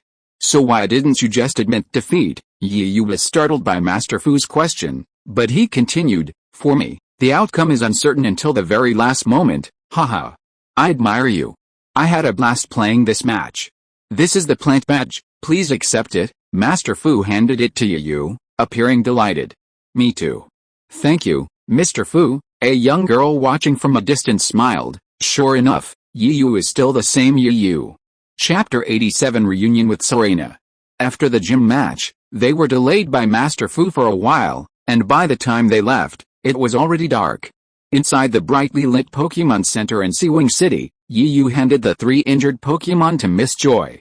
Well, please leave them to me. Miss Joy took the Pokéball from Yu, handed it to Jigglypuff, and then looked at Yu with a sweet smile. I heard from my cousin, did your challenge at the Siwing Gym go smoothly? Yeah, there were some issues along the way, but I'm very satisfied with the result. Yu, you're such a great doctor. By the way, Yu, my cousin told me you're quite skilled. Could you go alone for me? Miss Joy asked expectantly. No problem. Let me know when you can. Yu was taken aback by Miss Joy's sudden request, but he readily agreed. After all, she was his sister's cousin. Miss Joy touched her rosy cheeks and said a little sheepishly, I'm busy right now. Can I take you there later? Yu didn't think it was a big deal, and his tone remained cheerful. Okay, tell me when the time comes. I won't bother you anymore. Go back to your room and rest. In room 105, Ayer and the 2 daughters had already prepared lunch and were chatting while waiting for Yu. As for the girl, she had already separated from them after watching the game. The moment they entered the room, a burst of delicious food filled their nostrils. Yu and Pikachu, the 2 foodies, were immediately attracted by the aroma and rushed in. Their mouths watered at the feast before them. Wow, how did you prepare such a feast today? Of course it's to celebrate you getting the gym badge and Ayer winning the princess key. But you have to wait a while, there are still a few dishes left. Seeing Yu return, Xiaoxu hurriedly stood up to bring out the remaining dishes. Hey, I'm here to help too. Touching the corner of his mouth, Yu hurriedly followed. Because of the cafeteria, Xiaoxu had borrowed the Pokémon kitchen to prepare most of these things in advance. Bang, bang, bang. As Yu followed Xiaoxu to help, there was a sudden knock on the door. Ayer, who had stayed behind to care for the Pokémon, heard the knock and hurried to open it. It's you, Air said, surprised. It was the girl Yu had met earlier when he challenged the gym. Seeing Air, the girl was visibly startled, a bit nervous, her fingers tangled together. Hey. Isn't that Yu staying in this room? No, hey, isn't that the girl from before? Just then, Yu and Xiaoxia returned, carrying the dishes. Seeing Yu looking confused, Xiaoxia explained, we met her at Master Fu's gym. She even watched your fight. By then, Yu had also reached the door, and the girl looked familiar. Seeing Yu walk straight into the room with the dishes, the girl's pretty face couldn't help but blush, her cheeks puffed out. She felt a little uncomfortable for some reason. She pointed at the two girls, then at Yu, and her tone was a little stuttering. You, live together. The girl's pretty face also blushed, and she explained, no, this is our room. Yu lives next door to us. We got together for dinner, okay, don't stand there. We just made a lot of food tonight. Miss, please come with us. Without waiting for the girl to refuse, Air grabbed her and pulled her into the room. Inside the room, Yu and Xiaoxia arranged all the dishes. After making a lot of Pokemon food for Pikachu and the others, the group sat together, eating and chatting. Suddenly, as if struck by something, Air put down her bowl and chopsticks, saying with a hint of self-reproach, sorry, it's been so long since I introduced myself. My name is Air, and I'm a Pokemon trainer. Everyone followed suit, even Yu, a foodie. Then Xiaoxia took the lead, introducing herself. Just call me Xiaoxia. I'm a Pokemon breeder. My name is Yu, I'm from China, and I'm a Pokemon trainer. As expected, the girl thought to herself, as she introduced herself, hello. My name is Serena, and I'm a rookie trainer. As she introduced herself, Serena raised her wrist and shook the bracelet engraved with half a Pokeball. Serena, Yu was stunned by Serena's introduction, staring at the bracelet on her wrist. Suddenly, his eyes lit up, and he looked up abruptly. He stood up excitedly, pointing at Serena and saying in disbelief, Serena, you really are Serena. That's great, Serena, I'm so happy to see you again. HMPH, Yu, you're terrible. It took you so long to remember me, and it seems you broke your promise. Serena pouted and grumbled, but her tone was more joyful. You've changed so much, you're so beautiful I almost didn't recognize you.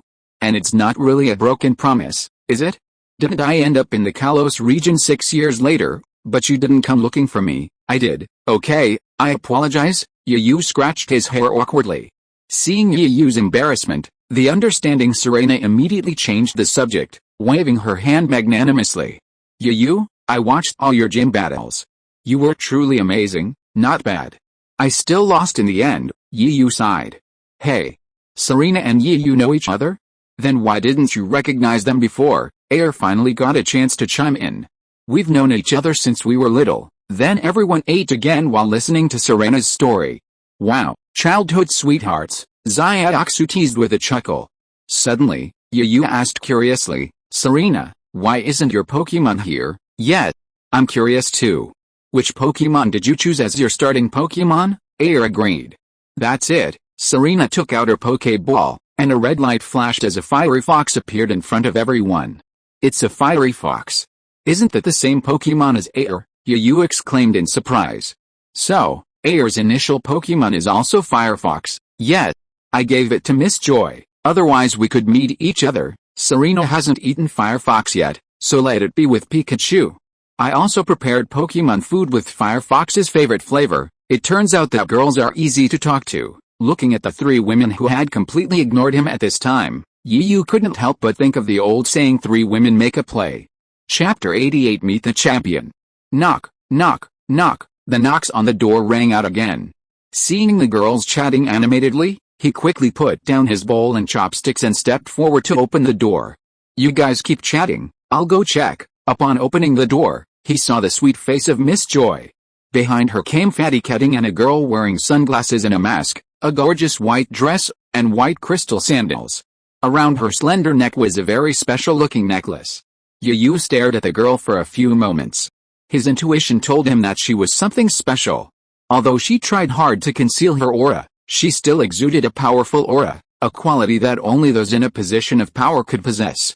Sorry, Yu, I'm disturbing you. No, I'm just eating. If you don't mind, come in and eat with me. Yu stepped aside to let Miss Joy in. Excuse me then, seeing that Yu had already stepped aside to let them in, and since she also needed Yu's help, she couldn't refuse, so she took Fatty Ketting and the girl inside with her. With the arrival of the two girls, the atmosphere in the room, far from cooling down, actually became even more lively. Finally, Yu couldn't help but ask, "Excuse me, Miss Joy, what is the favor you're asking me to do?" "Oh, sorry. I didn't expect you'd get so engaged in this conversation," Miss Joy quickly apologized, turning to the girl sitting next to her. "Let Miss Karuna tell you in person." Hearing Miss Joy's words, the girl named Karuna stood up and bowed slightly to Yu. "Let me introduce myself first. My name is Karuna." This time, you said your name is Karuna. Serena seemed a little excited at this moment. She stood up and, somewhat rudely, grabbed Karuna's hand. "Yes, that's right, my name is Karuna." Perhaps understanding why Serena was so excited, Karuna didn't get angry and smiled wryly. "You really are Karuna?" Air said, looking a little incredulous. "Who is that Karuna? Is she very powerful?" Seeing their excited faces, Yu asked the doubts in his heart. As his voice fell, the atmosphere in the room instantly became a little cold. PFFT, looking at the embarrassed Karuna, Miss Joy couldn't help but covered her mouth and chuckled. "Is it so funny?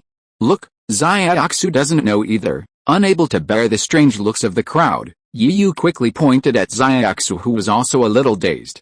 Finally, just when Air was about to speak to help Yu out, someone was one step faster than her.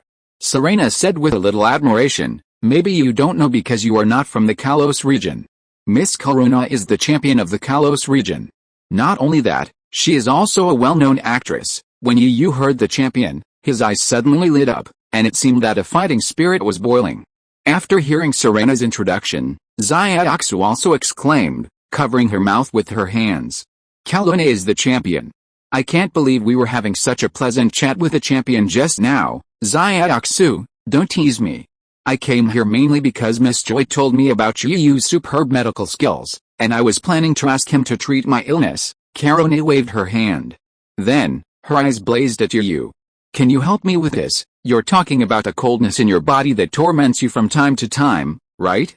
Women's constitutions are inherently yin, and coupled with your prolonged stay in humid environments, that's what's causing it." In fact, Yu had noticed Karone's health issues the moment she entered, but out of politeness, he didn't speak out.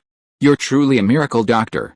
You saw the cause of my problem right away." Karone's beautiful eyes lit up, and she said excitedly, "To be honest, I've been staying by a lake in the valley lately because of filming." "That's right.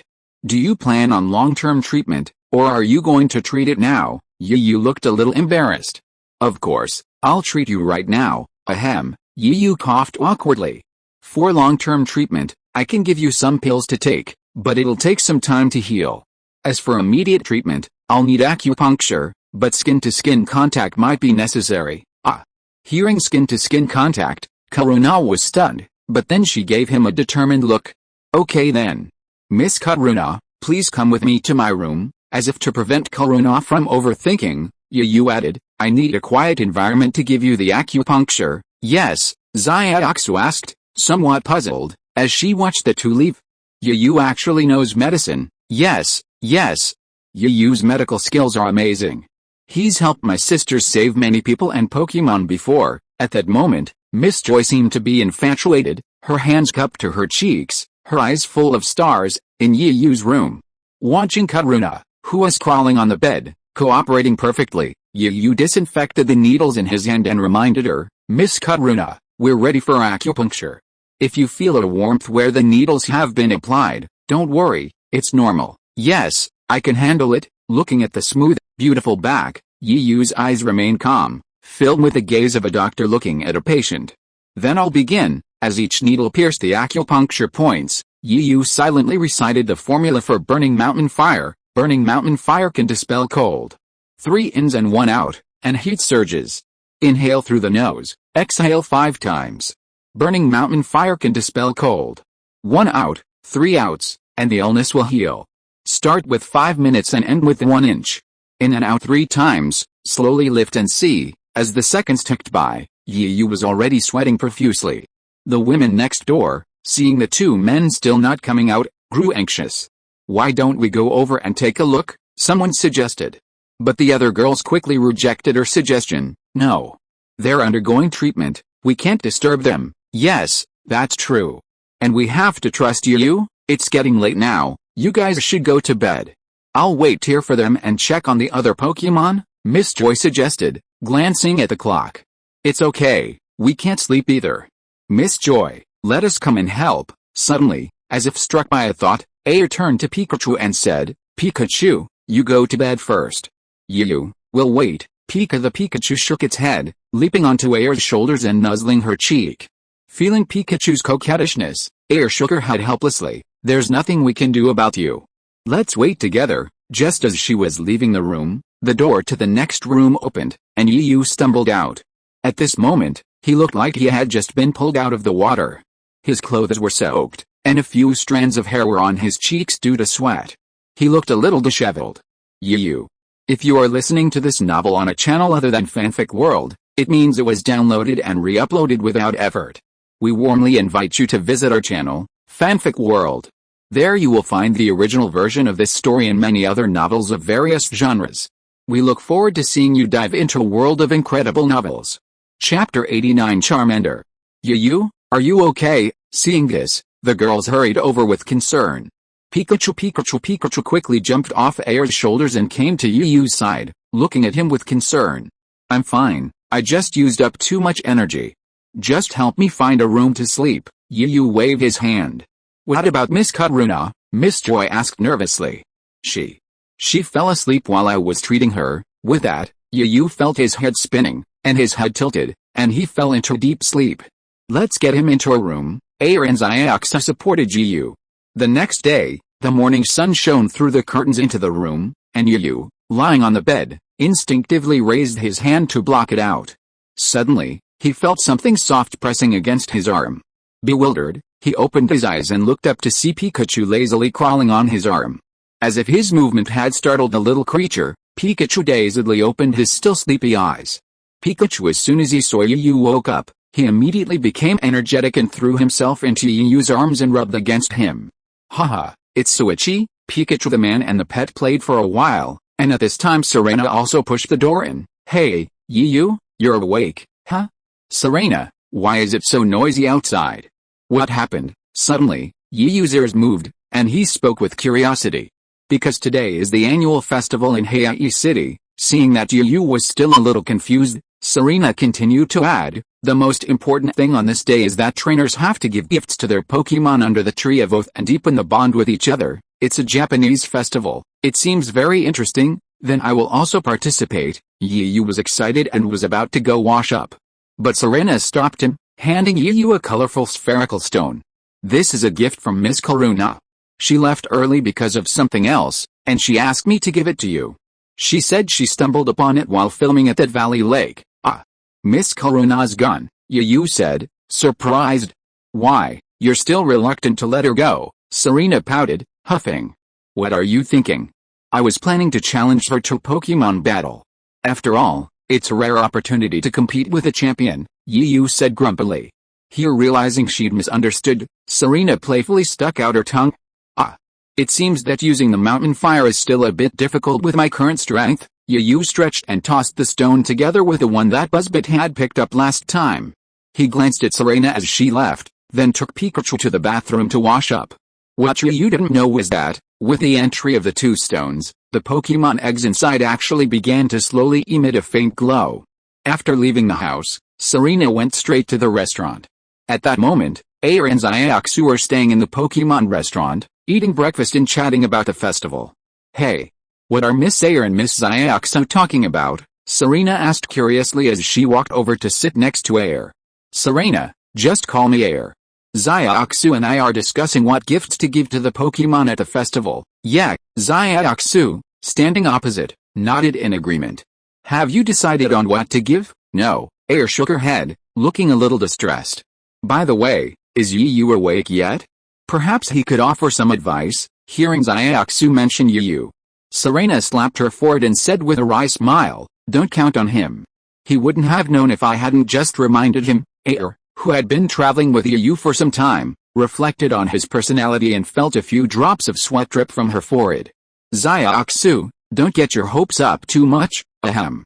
I heard everything. Suddenly, Yiyu appeared out of nowhere with Pikachu, startling the girls. Phew, Yiyu, you scared me to death, Xiaoxu said, patting her slightly larger chest. Yiyu, have you prepared any gifts for the Pokémon? Serena was the first to ask. A gift? Yiyu thought for a moment, then said seriously, I've decided not to have special training today. I'll give the Pokémon a day off, let them relax. Well, Xiaoxu, who had been looking at Yiyu with some anticipation, turned to her son after hearing this answer. Let's think about it ourselves. How about we leave the Pokémon with Miss Joy, and then we can go explore Seawing City together, Serena suggested. Pikachu, upon hearing that they were to be separated from their owner, the Pikachu perched on Yiyu's shoulder immediately became unhappy and clung to Yiyu's head, as if afraid that Yiyu would abandon it. Okay, I get it, I'll definitely take you with me. Hurry and let go, I can't see any more. Soon, Yiyu and Pikachu were playing together again. Chuckles, the playful banter drew laughter from the other girls. In stark contrast to the merriment of Yiyu and his companions in the nearby restaurant, the Pokémon Hall was currently witnessing an infuriating scene. A young man, lavishly dressed yet exuding an air of arrogance, pointed at a nearby Charmander with a look of disgust and disdain, lashing out with unbridled venom. You piece of shit. How many times have you come to the Pokémon Center? If it weren't for the fact that you're the first Fire-type Pokémon I've ever recaptured, I'd just throw you somewhere else. Wu Charmander lowered its head at its master's wrath, occasionally slyly glancing at his expression with its large eyes. What are you staring at? You're a piece of shit, and you want a gift? You don't deserve it. A sinister smile played at the young man's lips. How can you say that? Yeah. How can you be a trainer? It seemed the young man's words had infuriated the crowd, and the onlookers stood up for Charmander. Faced with a public outrage, the boy remained arrogant. What do you know? This guy can't even beat a Strigoi. What's the point of having it? Besides, this is my Pokémon. I don't need you to point fingers at me. As he spoke, the boy pretended to hit Charmander. Enough. This is the Pokémon Center. If you want to make a noise, please leave. You are not welcome here. In the end, even the seemingly approachable Miss Joy couldn't stand it anymore and scolded with a frosty face and a bad tone. Humph, for Miss Joy's sake, I'll let you go today. As soon as the boy finished speaking, an angry voice rang out in the crowd. I don't intend to let you go. Chapter 90 Ditto vs Charmander. Following the voice, the young man's face was furious. He said in a stern tone, Who is so blind? How dare you mess with me, HMPH? Prince Shi, aren't you? Have you forgotten the pain now that the wound has healed? At this moment, Yiyu emerged from the crowd, holding Pikachu, his tone full of frivolity and mockery. He was accompanied by 3 girls, each with their own distinct personalities. Yiyu and the other 3 had been chatting in the restaurant, discussing their plans. But the commotion in the nearby hall and the crowd of onlookers immediately caught their attention. They thought something had happened and rushed over to see if they could help. But what they didn't expect was the scene they witnessed upon squeezing into the crowd, a scene that made their blood boil. Seeing that the instigator was actually someone he knew, Yiyu's face turned cold, and the air around them seemed to freeze. This led to the current scene. With a sarcastic tone, he squeezed out of the crowd and looked at Prince Shi, who, after not seeing him for a few days, still looked as arrogant and domineering as ever. It's you? Upon seeing that it was Yiyu, Prince Shi's eyes narrowed, but then he chuckled. This is my own business. What do you want? I don't want to do anything to you. We're all civilized people. Let's have a Pokémon battle. If I win, you'll apologize to Charmander and buy it a gift. What if you lose? Impossible. Although I'm not very strong, I'm more than enough to deal with you. Yiyu looked confident and then challenged. What do you think? Do you dare? Why not? Let's go to the Pokémon backyard battle area now. If you lose, you'll be my little brother. You'll do whatever I tell you to do. Prince Shi, with a look of confidence on his face, challenged Yiyu. Let's go then. Yiyu ignored Prince Shi's seemingly childish behavior and led the girls straight to the backyard of the Pokémon Center. He only spoke a single, confident sentence as he floated towards Prince Shi. Then we'll talk after you defeat me. You defeated opponent. What did you say? Prince Shi was furious, his 3 corpses leaping in a rage. But then he gave a sinister smile, turned, and quietly walked towards the Pokémon transporter. Meanwhile, The Pokémon Center's backyard was packed, everyone eagerly awaiting the next battle. Brother, what's going on here? Why are there so many people? I heard 2 people were fighting over at Pokémon? Yeah, it seems they agreed to battle here, but it's been so long, and the other trainer hasn't shown up yet. Could that trainer be scared and fleeing? I heard he was defeated by that trainer before. As time passed, the battle area in the Pokémon Center's backyard, while surrounded by thousands of people, was also overflowing with people. Who said I'm scared? Listening to the whispered conversations in the crowd, the anger on Prince Shi's face became even worse. He pushed away the people blocking his way and said, "Get out of my way." Seeing Prince Shi squeezing out from the crowd, Yu also stopped chatting with the girls, returned to the command area, raised the corner of his mouth, and said jokingly, "This is not Prince Shi. I thought you were afraid of being defeated by me again and dared not come, so you ran away. Stop talking nonsense. Yu, I must teach you a good lesson this time." Prince Shi's face was almost ferocious, but as if he thought of something. A hint of complacency appeared at the corner of his mouth. "I hope you won't be as useless as last time and let me have a good fight." Yu then turned to Miss Joy. "Miss Joy, please be the referee." "No problem." Miss Joy gave an OK sign and waved the red and green referee she had found from nowhere. Now begins the Pokemon battle between Trainer Yu and Prince Shi. Each trainer may use 3 Pokemon.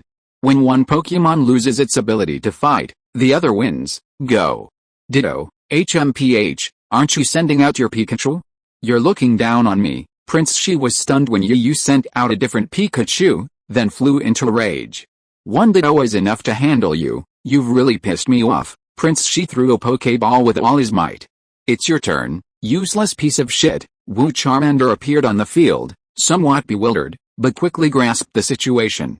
He glanced at a human across from him who had been standing up for him, then looked back at his master, appearing hesitant. "What are you hesitating about, you piece of shit? Come on. Jet Flame." Prince Shi was nearly furious when Charmander hesitated instead of attacking. You actually used Charmander, but I won't hold back either. Ditto, transform, and then we'll use Jet Flame." Yu, entering combat mode, though sympathetic to Charmander, showed no mercy. That was his style. "If you can't even defeat that imposter, then you're no better than trash. Come on, go ahead, Charmander. Don't worry about me." Wu, though reluctant to attack, Charmander couldn't disobey its master's orders. A column of fire erupted from its mouth, charging straight at Ditto. As the 2 jets of flame collided, the surrounding water vapor rapidly diffused, and for a moment, the 2 were evenly matched. Ditto, increase the power. Charmander, use your full power Jet Flame. A faint squeak could be heard as the flames heated up. "We can't waste time on him like this. Charmander is more powerful than him in terms of flames." Yu frowned as he looked at the situation on the field, and gave a decisive order. "Ditto, just keep using Jet Flames to attack, and then use Claws." Wu, while using Jet Flames to restrain the opponent, Ditto moved forward at a constant speed, and its 3 claws had already lit up with white light. "Charmander, use Flame Vortex." "You can even use Flame Vortex." Yu was surprised, but a smile appeared on the corner of his mouth. "Now, Claws." At the moment when Charmander changed his skills, Ditto's claws swung towards Charmander with a sound of breaking through the air. Charmander was a little unresponsive and directly took the claws, and his head was suddenly full of stars. "Ditto, press on, use Howl, and then use Claws again." Chapter 91, Raging Raiden. Following the principle of taking advantage of your health while you're ill, Yu decisively ordered Charmander to attack. A sharp cry emanated from Ditto's mouth, and Charmander immediately covered his ears in discomfort. Before it could retaliate, a column of fire pelted it again. Charmander seemed helpless against the flames. The moment he was struck down by the flames, he could clearly see his master's dislike for him grow even more pronounced. Words like "what a loser," "he can't even defeat a clone," and "what a disgrace," echoed faintly in his ears. He longed to stand up and continue fighting, to show his master that he was no loser, but the pain in his body caused Charmander's eyes to swell, and he lost his fighting ability. This time, Prince Shi didn't utter any harsh words, but his expression changed. After retracting Charmander, he sent out his next Pokemon. When this Pokemon appeared, Prince Shi smiled a faint smile of confidence. With a flash of red light, a Pokemon, resembling a large, rock-covered sphere with short limbs and a protruding protrusion, appeared on the field. Ryogan waves of invisible energy rapidly spread from Ryogan's center, making it clear that this was a very high-level Ryogan. Yiyu's face was grim. With the Pokemon he currently possessed, only Golden Gyarados and Pikachu could stand up to Ryogan. While Pikachu's level had increased, the stat difference was still there. Therefore, only Golden Gyarados had a chance of defeating Ryogan. It seemed that Prince Shi had made ample preparations this time. The initial Charmander he sent out was likely just a means of confusing him or seeking revenge. Never mind, overthinking is pointless. Yiyu rubbed his aching temple. Seeing Yiyu's hesitation in giving orders, Prince Shi thought he was afraid and couldn't help but laugh even more wildly. Haha Yiyu, are you afraid now? I borrowed this Raiden from my dad just to deal with you. That guy is so despicable. He actually asked his family for help to borrow a Pokemon? Serena was immediately displeased and said indignantly. It can't be helped. We didn't say before the game that we had to use our own Pokemon? Xiaoxu also looked a little worried. Don't worry, at this time, Air, who had traveled with Yiyu the longest and knew him best, spoke up, her lips curled up beautifully. Backing off is not his style. We have to trust him, but no matter what they said, the three women still looked at the not so tall, but very upright figure in the field with some concern. HMPH, you're going to take me down like that? Yiyu snorted. Air was right, retreat wasn't his style. Ditto, transform. After disabling Charmander, Ditto had already reverted to its original form. Hearing Yiyu's command, it twisted its body, revealing a Raiden identical to the one on the other side. However, compared to the Raiden on the other side, Ditto's Raiden lacked a certain imposing presence. Ditto, use preemptive roll. Raiden, will use roll. The two behemoths on the field collided, and the moment of contact was earth-shaking. It was a primal collision, a clash of physical strength. As the two Pokemon continued to collide and separate, dust flew across the battlefield, and areas of the field constantly collapsed under the weight of the two Pokemon. We can't keep going like this. Ditto is ultimately not as strong as Raiden. Watching the situation, though Ditto and Raiden were still trading blows, Yiyu knew Ditto was beginning to wear out. After a moment's deliberation, Yiyu gritted his teeth and finally decided to fight. Ditto, grab Raiden and use self-destruct. Haha, Yiyu, you're desperate, right? But what can I do? Raiden, just keep rolling and crush you into pulp. Hearing Yiyu's command, Ditto stretched out its limbs again, unflinchingly charging towards the oncoming Raiden. Bang! With a resounding roar, Raiden's rolling momentum was finally halted. Despite the constant friction and dwindling strength, Ditto managed to secure a firm grip on Raiden's rocky form. Without hesitation, Ditto roared, and his body was instantly enveloped in a shimmering white light. Oh no! Raiden, use your defense scroll. Prince Shi's face fell, realizing he had underestimated Yiyu. He hurriedly tried to order a remedial action. However, it was too late. As Prince Shi finished his words, both Pokemon were engulfed in the light of the explosion. Yiyu's breath nearly reached his throat, his fingers clenching so tightly that his nails nearly dug into his flesh. He wouldn't have used the skill, which would injure the enemy at the cost of his own losses, unless it were absolutely necessary. After the white light faded, a 1-meter diameter pit appeared, centered on the two Pokemon. Ditto within the pit had long since unfurled its transformed state, its eyes swirling with circles. Raiden, having taken the brunt of the explosion, fared no better. Even with its rocky frame, it was now covered in wounds. It struggled to support its heavy weight, panting heavily. Yiyu exhaled heavily, feeling a sense of relief as he retrieved Ditto into its Pokeball.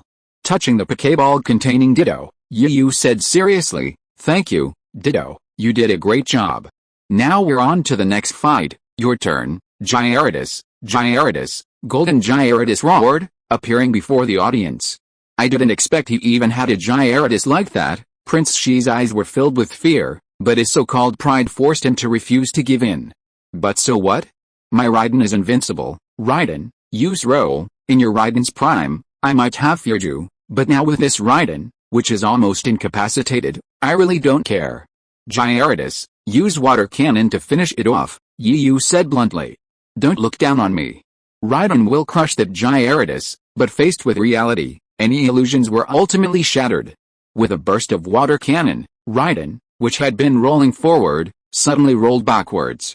While he didn't immediately lose his combat ability, he did manage to stretch out his limbs from his rolling state. Longlongayan, stand up and use roll again. However, this time, in response to Prince Shi's command, Longlong's already red eyes became even more bloodshot. Chapter 92, Caroline Takes Action. Its crimson eyes were filled with brutality and madness. Raiden turned and glared at the oblivious prince, wishing he could crush the human who was still bossing him around. Hey, what are you glaring at? Are you trying to rebel? Get on with it. Prince was truly courting death, oblivious to the Pokémon's emotions and still ignorantly issuing orders. Raiden roared, somehow finding the strength to roll. He rolled towards Prince.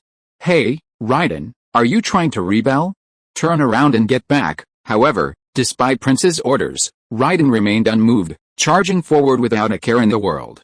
Gyarados, stop it. Although Yu was reluctant to rescue Prince, Raiden was in a state of rampage. If he allowed this to continue, more innocent people would surely be harmed. Yu, what's going on? Taking advantage of a break, Serena and the other two girls approached Yu, somewhat bewildered. Yet, wasn't the match going smoothly just now? How did it suddenly change? Xiaoxu was also a little worried. Looking at the three girls, their eyes filled with worry and concern, Yu chuckled softly, his tone seemingly relaxed. Don't worry. This is the result of a trainer who's not at the same level as you and yet forcibly commands Pokemon of a higher level. Besides, that guy, Prince Strang, has Raiden pissed off. Look, that Raiden is about to self-destruct, yet, it's very similar to what happened with Ditto just now.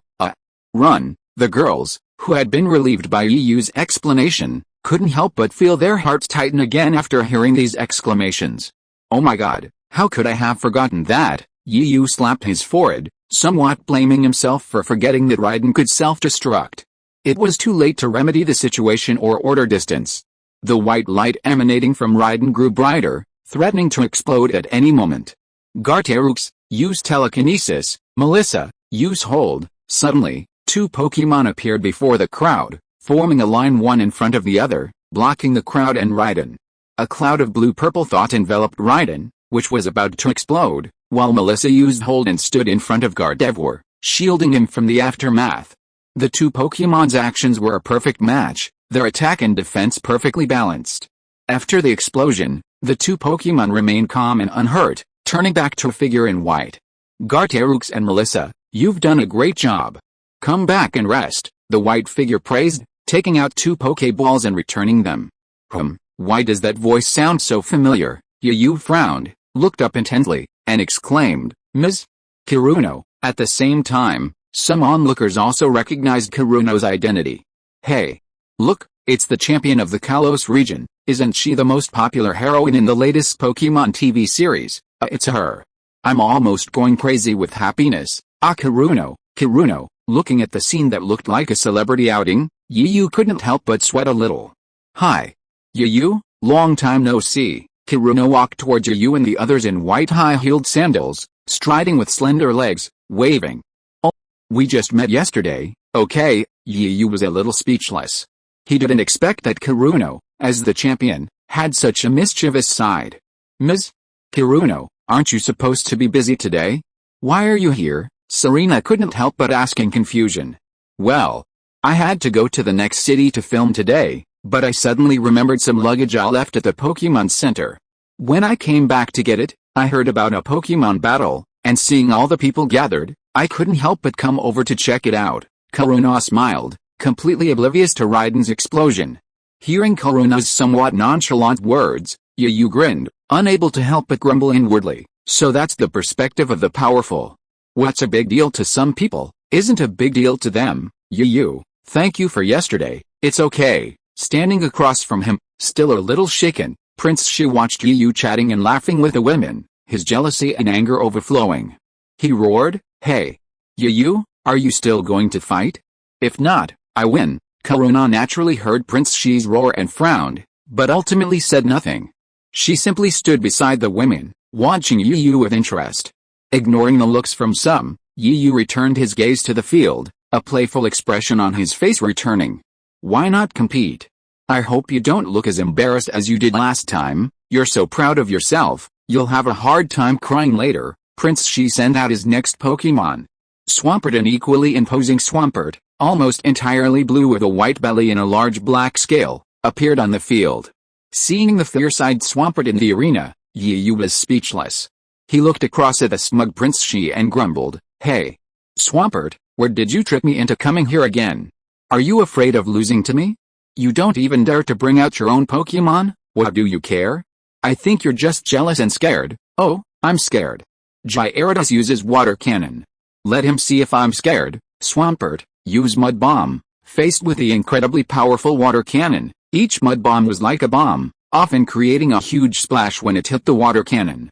Gyarados, use Dragon's Fury. Swampert, use Hold. A green circular energy shield rose, unable to block Dragon's Fury. Phew. Alright, Gyarados, you can come back. Ignoring the stunned crowd, Yu took out his Pokeball and retrieved Gyarados. "Hey, Miss Karuna, aren't you going to finish watching before you leave?" Xiaoxu couldn't help but shout at Karuna, who was about to leave. "No, Yu will definitely win this round. There's no point in watching any longer." Seeing that the women were still a little confused, Karuna smiled and explained patiently, "Yu's opponent hasn't even unleashed half of Swampert's strength. If the opponent was the true owner of Swampert, he might still be able to fight Yu." Chapter 93 The Difficult Swampert. "Pikachu, it's time for you to move around." Yu leaned over and patted Pikachu's head. "Pika, Pika." Pikachu chirped in agreement, switching from 2 feet to all fours, his eyes filled with fighting spirit. "Very good, go Pikachu." Pika with a powerful shout, Pikachu took a running start and leaped into the field. "Oh. Finally sending out Pikachu? This time I'm going to make you pay." Seeing Yu replace Pikachu, Prince Shi's eyes were filled with excitement. "Enough of the nonsense. Pikachu, give it a welcome gift first. Use 100,000 volts, use Mud Bomb." He saw that the Mud Bomb not only blocked the 100,000 volts, but also sent a few more towards Pikachu. Yu hurriedly ordered, "Pikachu, use Shadow Clone to dodge, then use Lightning Flash." So many shadows appeared that the extra Mud Bombs could only scatter some of them. Those that survived all used Lightning Flash in unison, just like their original form. Watching from above, it was a spectacular spectacle. Each Pikachu shot towards Swampert like an arrow, emitting long streams of light. "Do you think I can't defeat you like this? Swampert, use Earthquake." Swampert raised its arm, twice as thick as a human thigh, and slammed it into the ground. The ground shook, causing the shadows to dissipate one by one. Even Pikachu's Lightning Flash charge was halted by the earthquake. Furthermore, the tremors from the earthquake gradually drained Pikachu's strength. Pikachu uses its tail to launch itself into the air, then uses Iron Tail repeatedly. Pikachu's tail, like a spring, launched the still shaking Pikachu upwards, sending a shower of lightning balls woven from its tail. At that moment, Pikachu's tail became like a racket, unleashing each lightning ball without reservation. Swampert, quickly use Guard. As the saying goes, 3 strikes are enough. Facing the constant barrage of lightning balls, Swampert's Guard initially shielded it from the first 2 waves. However, after 2 uses of Guard, the green energy shield failed to appear on the 3rd. Therefore, the lightning balls were able to strike Swampert unimpeded. As a water-type Pokémon, Swampert was vulnerable to electric-type attacks, especially against a Pikachu of a slightly lower level. It wasn't long before Swampert began to lose ground. Yu naturally didn't intend to miss this opportunity. "Pikachu, use Thunder." Swampert, use Hammer. Watching the scene before him, Yu couldn't help but feel anxious for Prince Shi. He knew that electric types countered water types, yet he still let Swampert blindly attack. Facing Thunder, Swampert fearlessly raised his arm and hammered upward, even knowing that he would be covered in wounds in the next moment, but he still did it. Alice. What a pity. Such a good Pokémon was ruined by such a fool. Yu knew that if Swampert had faced any other Pokémon instead of Pikachu, it would have been a difficult battle, and might even collapse if it dragged on. The next moment, Yu was surprised to see that Thunder and Swampert's fists collided, but surprisingly, they didn't lose their fighting ability. What's going on? Yu looked at Swampert, who was swinging his arms in confusion. It turns out that upon hearing Prince Stroud's command, Swampert first used its ultimate move, Mud Throw, coating its fists in mud and thus reducing the power of electric-type attacks. Although Yu didn't know how this happened, one thing was clear. Swampert possessed self-awareness. This self-awareness means that when the trainer doesn't issue a command or doesn't issue one in time, the Pokémon will subconsciously determine whether to dodge and what attack to use. Swampert, After receiving Prince Zhao's command, also made its own judgment. Knowing that it would face an electric-type attack, it quietly used Mud Throw, which has some resistance to electric-type attacks.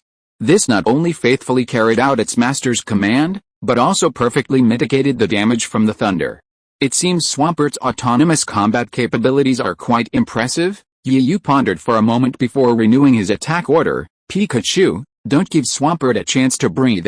Use continuous lightning flash. Swampert, use rock slide. Faced with the boulders falling from the sky, Pikachu only slightly paused, switching from lightning flash to high-speed movement. High-speed movement proved to be a skill well-suited for evasion. Pikachu dodged the incoming rocks and finally connected with Swampert. Now, Iron Tail, the powerful tail lashed Swampert's head, bringing it into close contact with the ground.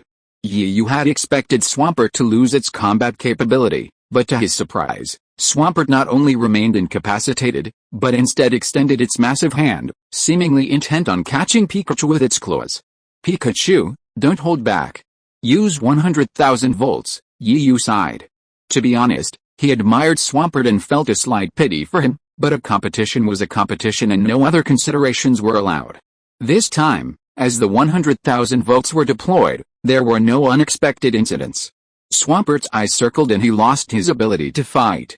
All three of Prince Shi's Pokémon have lost their ability to fight, so Yu is the winner of this battle. Miss Joy stepped forward to announce the result. Prince Shi, I win again this time. Shouldn't you fulfill your promise? Yu stroked Pikachu as it ran back to his side and looked up at Prince Shi. HMPH, Prince Shi snorted heavily at Yu's chuckle, retracted Swampert, and left without looking back. Yu said nothing, standing up to greet the woman approaching him. Yu, you are so awesome. You really vented our anger. That prince named Shitai so hateful. How could you bully Charmander like that? Serena is still standing up for Charmander. Alice, Yu did not reply to Serena, but handed the Pokeball and Pikachu on his body to Miss Joy, who had just finished refereeing and left the field. Miss Joy, I'll leave Pikachu and the others in your care. Miss Joy, we'll leave our Pokemon in your care as well. The three girls also handed the Pokemon to Miss Joy. Don't worry, they are all in my care. Go find your gifts. Thanks to suddenly found myself redundant for the recommendation vote. Chapter 94 Angry Serena. What are you going to give as a gift? Yiyu's frantic voice echoed from a commercial street in Hawaii City. Ignoring Yiyu's grumbling, the three women walked around with great interest, stopping and starting every now and then to comment on items they found attractive. Ah, Alice. Look at that baby bear, it's so cute. Serena took Xiaoxi's hand and leaned in front of a store's glass counter. Yeah, especially the bow it's wearing, it looks so fashionable. AR nodded in agreement. Hey. That pink and white dress looks good on you too. Xiaoxu, why do you rarely join in their discussions? Xiaoxu was the only one of the three women who didn't speak much, but just stood aside and listened quietly, looking a little out of place. Xiaoxu was stunned by Yuyu's sudden question, but she chuckled softly, tucking a strand of her flowing hair behind her ear. My specialty is Pokemon breeding and grooming, so I'm not very good at commenting on fashion, huh? I know what to give to Long-Tailed Fox. I'll be leaving for a bit, and we'll meet at the Pokemon Center later, Air suddenly exclaimed, excitedly waving to Yuyu and the others before running off to a nearby mall. Oh, before Yuyu could recover, Xiaoxu spoke up, I also thought of my gift, so I'll be leaving now. We'll meet at the Pokemon Center later. The two girls quickly ran off, leaving Yuyu and Serena alone. Then let's go too. Seeing Yuyu already starting to walk, Serena hurried to catch up, walking shoulder to shoulder with him. Perhaps because of the upcoming celebration, the streets seemed bustling with activity, and trainers with Pokemon could be seen everywhere, wandering from store to store.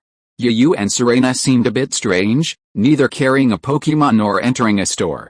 Walking along the busy street, Serena's heart was in a state of flux. Turning her head slightly to gaze at Yuyu's handsome, sunny profile, Serena's heart raced, her mind racing with thoughts of her own. Yuyu and I are alone. Does this count as a date? Should we hold hands now? Serena's face flushed red as she thought about it. She moved constantly as if she had a cramp. She looked like she wanted to reach out, but didn't dare. Yuyu noticed Serena's movements, but didn't say anything, assuming they were just nervous about being alone. Yuyu, this is our first time alone together in 6 years, Serena finally said, unable to bear the strange atmosphere. Yu said subconsciously, not fully understanding what Serena was saying, as she was preoccupied with a gift-giving. HMPH. Such a perfunctory response. It seems like you, really hate meeting me again. Seeing Yu's somewhat casual response, Serena puffed up her cheeks again and snorted in dissatisfaction. Oh.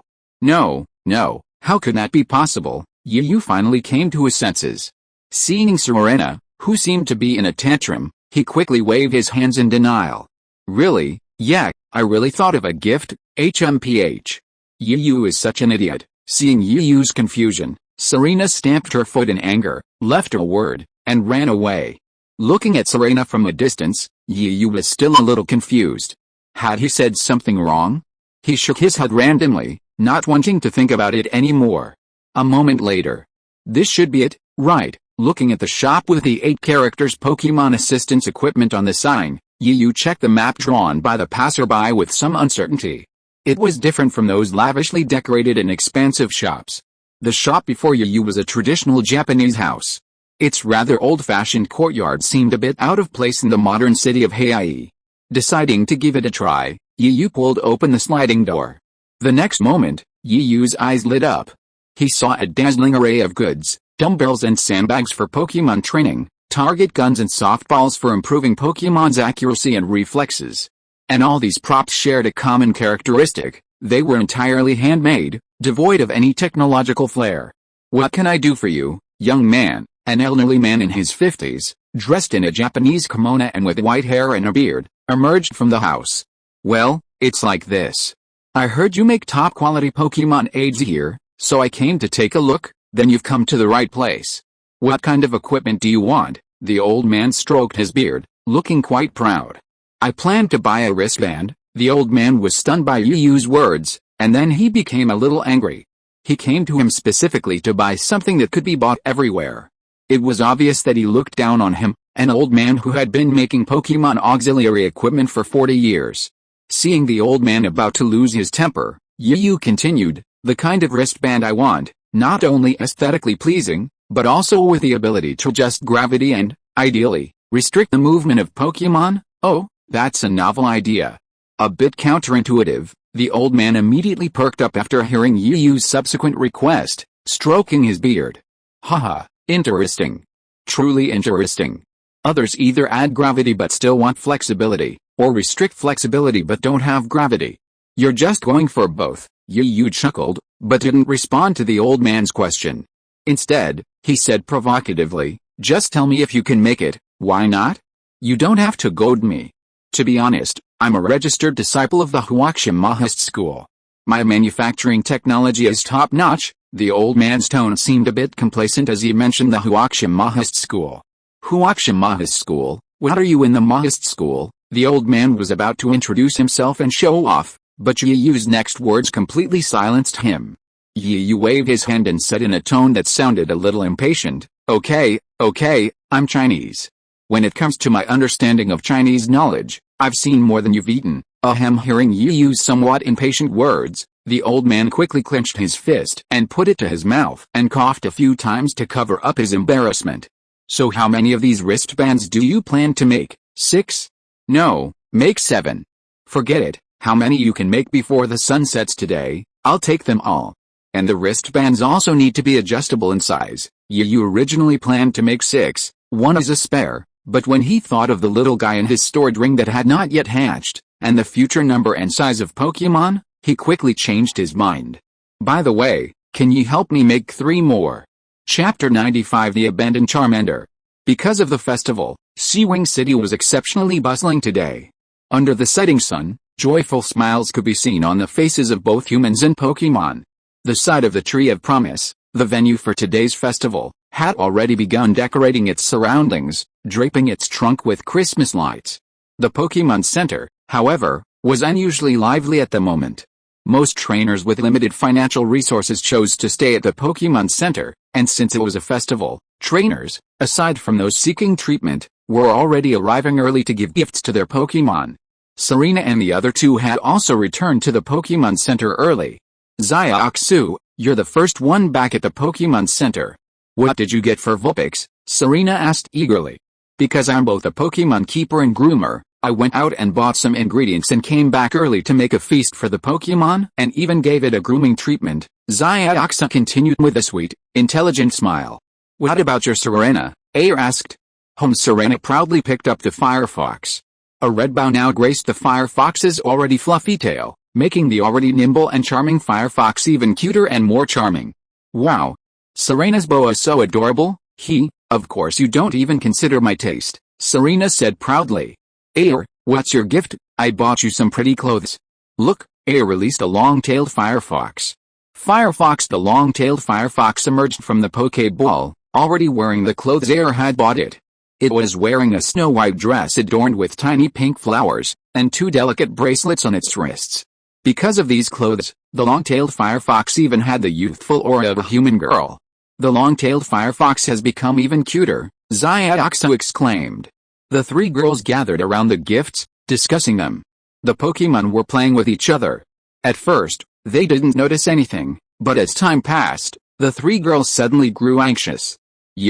Why is he so slow? I don't know, but if he doesn't come back soon, we'll miss the festival. By the way, Serena, I remember you two were together at the end. Well, because of some reasons, you and I separated not long after, Serena faltered. Ayer gave Serena a curious look, but said nothing, simply gazing silently in the direction of the center. Hey, why are you still here? I thought you all went to the Tree of Promise. As you entered, he saw 3 beautifully dressed girls sitting together, talking, their faces filled with anxiety.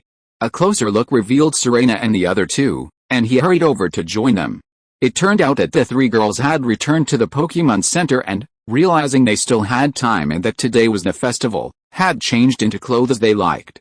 You're so slow, Ayer said, somewhat annoyed. Seeing Yu's gaze directed at them, Serena turned her head away in a dignified manner, deliberately ignoring Yu. Haha, sorry. I was delayed preparing the gifts, Yu apologized hastily, not wanting to upset the girls. So, what gifts did you prepare, Yu? Xiaoxia chimed in. Here it is. Yu pulled out a set of exquisitely designed wristbands from his storage ring and waved to Pikachu, who was still playing nearby. Pikachu, come here. As Pikachu approached, Yu immediately put on the wristbands, which came in 2 parts. One for the wrist and one for the ankle. This was the reason Yu had arrived so late to reunite with the others, so the old man could make him a few more. Pikachu, after donning the wristbands, was instantly overjoyed, wanting to use its speed to run off and show off to the other Pokemon. But as soon as it landed, it felt a massive force bearing down on its small frame. Furthermore, once it adjusted to the pressure and was about to stretch out its limbs to run, it felt as if its limbs were magnetized, pulling inwards. The unprepared Pikachu felt as if all 4 of its limbs were simultaneously tied up. If a wooden stick had been inserted between Pikachu's arms and legs at that moment, it would have turned into truly primitive, roasted Pikachu. Haha, Pikachu, you're really hilarious like that. Yu couldn't help but burst out laughing at the sight. How the 3 women nearby were shaking with laughter. Pikachu suddenly looked displeased, and the 2 red, round electric sacs on his cheeks flickered with faint arcs of electricity. Sorry, Pikachu, Yu apologized hastily, not wanting to be hit by a 100,000-volt shock. Seeing Pikachu, the girls stopped laughing and instead looked at the wristband with curiosity. Yu's face hardened, and he spoke in a serious tone. Well, from now on, Pikachu, whether eating, sleeping, or fighting, you must wear this wristband 24 hours a day. It will adjust according to your abilities. Pikachu cried out in confusion, gathering all his strength and barely stretching his limbs. Yu knelt down, petted Pikachu's head, and chuckled softly. Pikachu, as your strength increases, there are very few ways to further enhance your strength. This is the only way I can think of. Just as Yu and Pikachu were encouraging each other, an inopportune voice reached Yu's ears, causing him to frown and look towards the source of the voice. Seeing Yu, who had been chatting and laughing with Pikachu, suddenly stand up and look gloomily at the entrance of the Pokemon Center, the girls couldn't help but look up. Outside the Pokemon Center, Prince Shi still wore his haughty expression, accompanied by a Pokemon with large eyes, short limbs, a red pig snout, and a spring-like tail. Go away, you useless creature. Father sent me the even more powerful Wurmpig, And now I have no need of you, Prince Shi looked at the battered Charmander with disgust. Apparently, after the battle with Yu, Prince Shi not only failed to fulfill his bet, but also failed to hand Charmander over to Miss Joy. Wu Charmander looked timidly at its master, its eyes filled with pleading. What are you looking at? No one wants a Pokemon as weak as you. Don't show up in my presence again. I'm getting annoyed. Prince Shi's voice grew louder, as if growing impatient. As soon as he finished speaking, his somewhat thin figure was eclipsed by a tall figure. Who said no one wants you?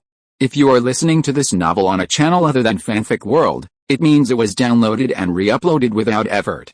We warmly invite you to visit our channel, Fanfic World. There you will find the original version of this story and many other novels of various genres. We look forward to seeing you dive into a world of incredible novels. Chapter 96, First Hearing Exchange Meeting.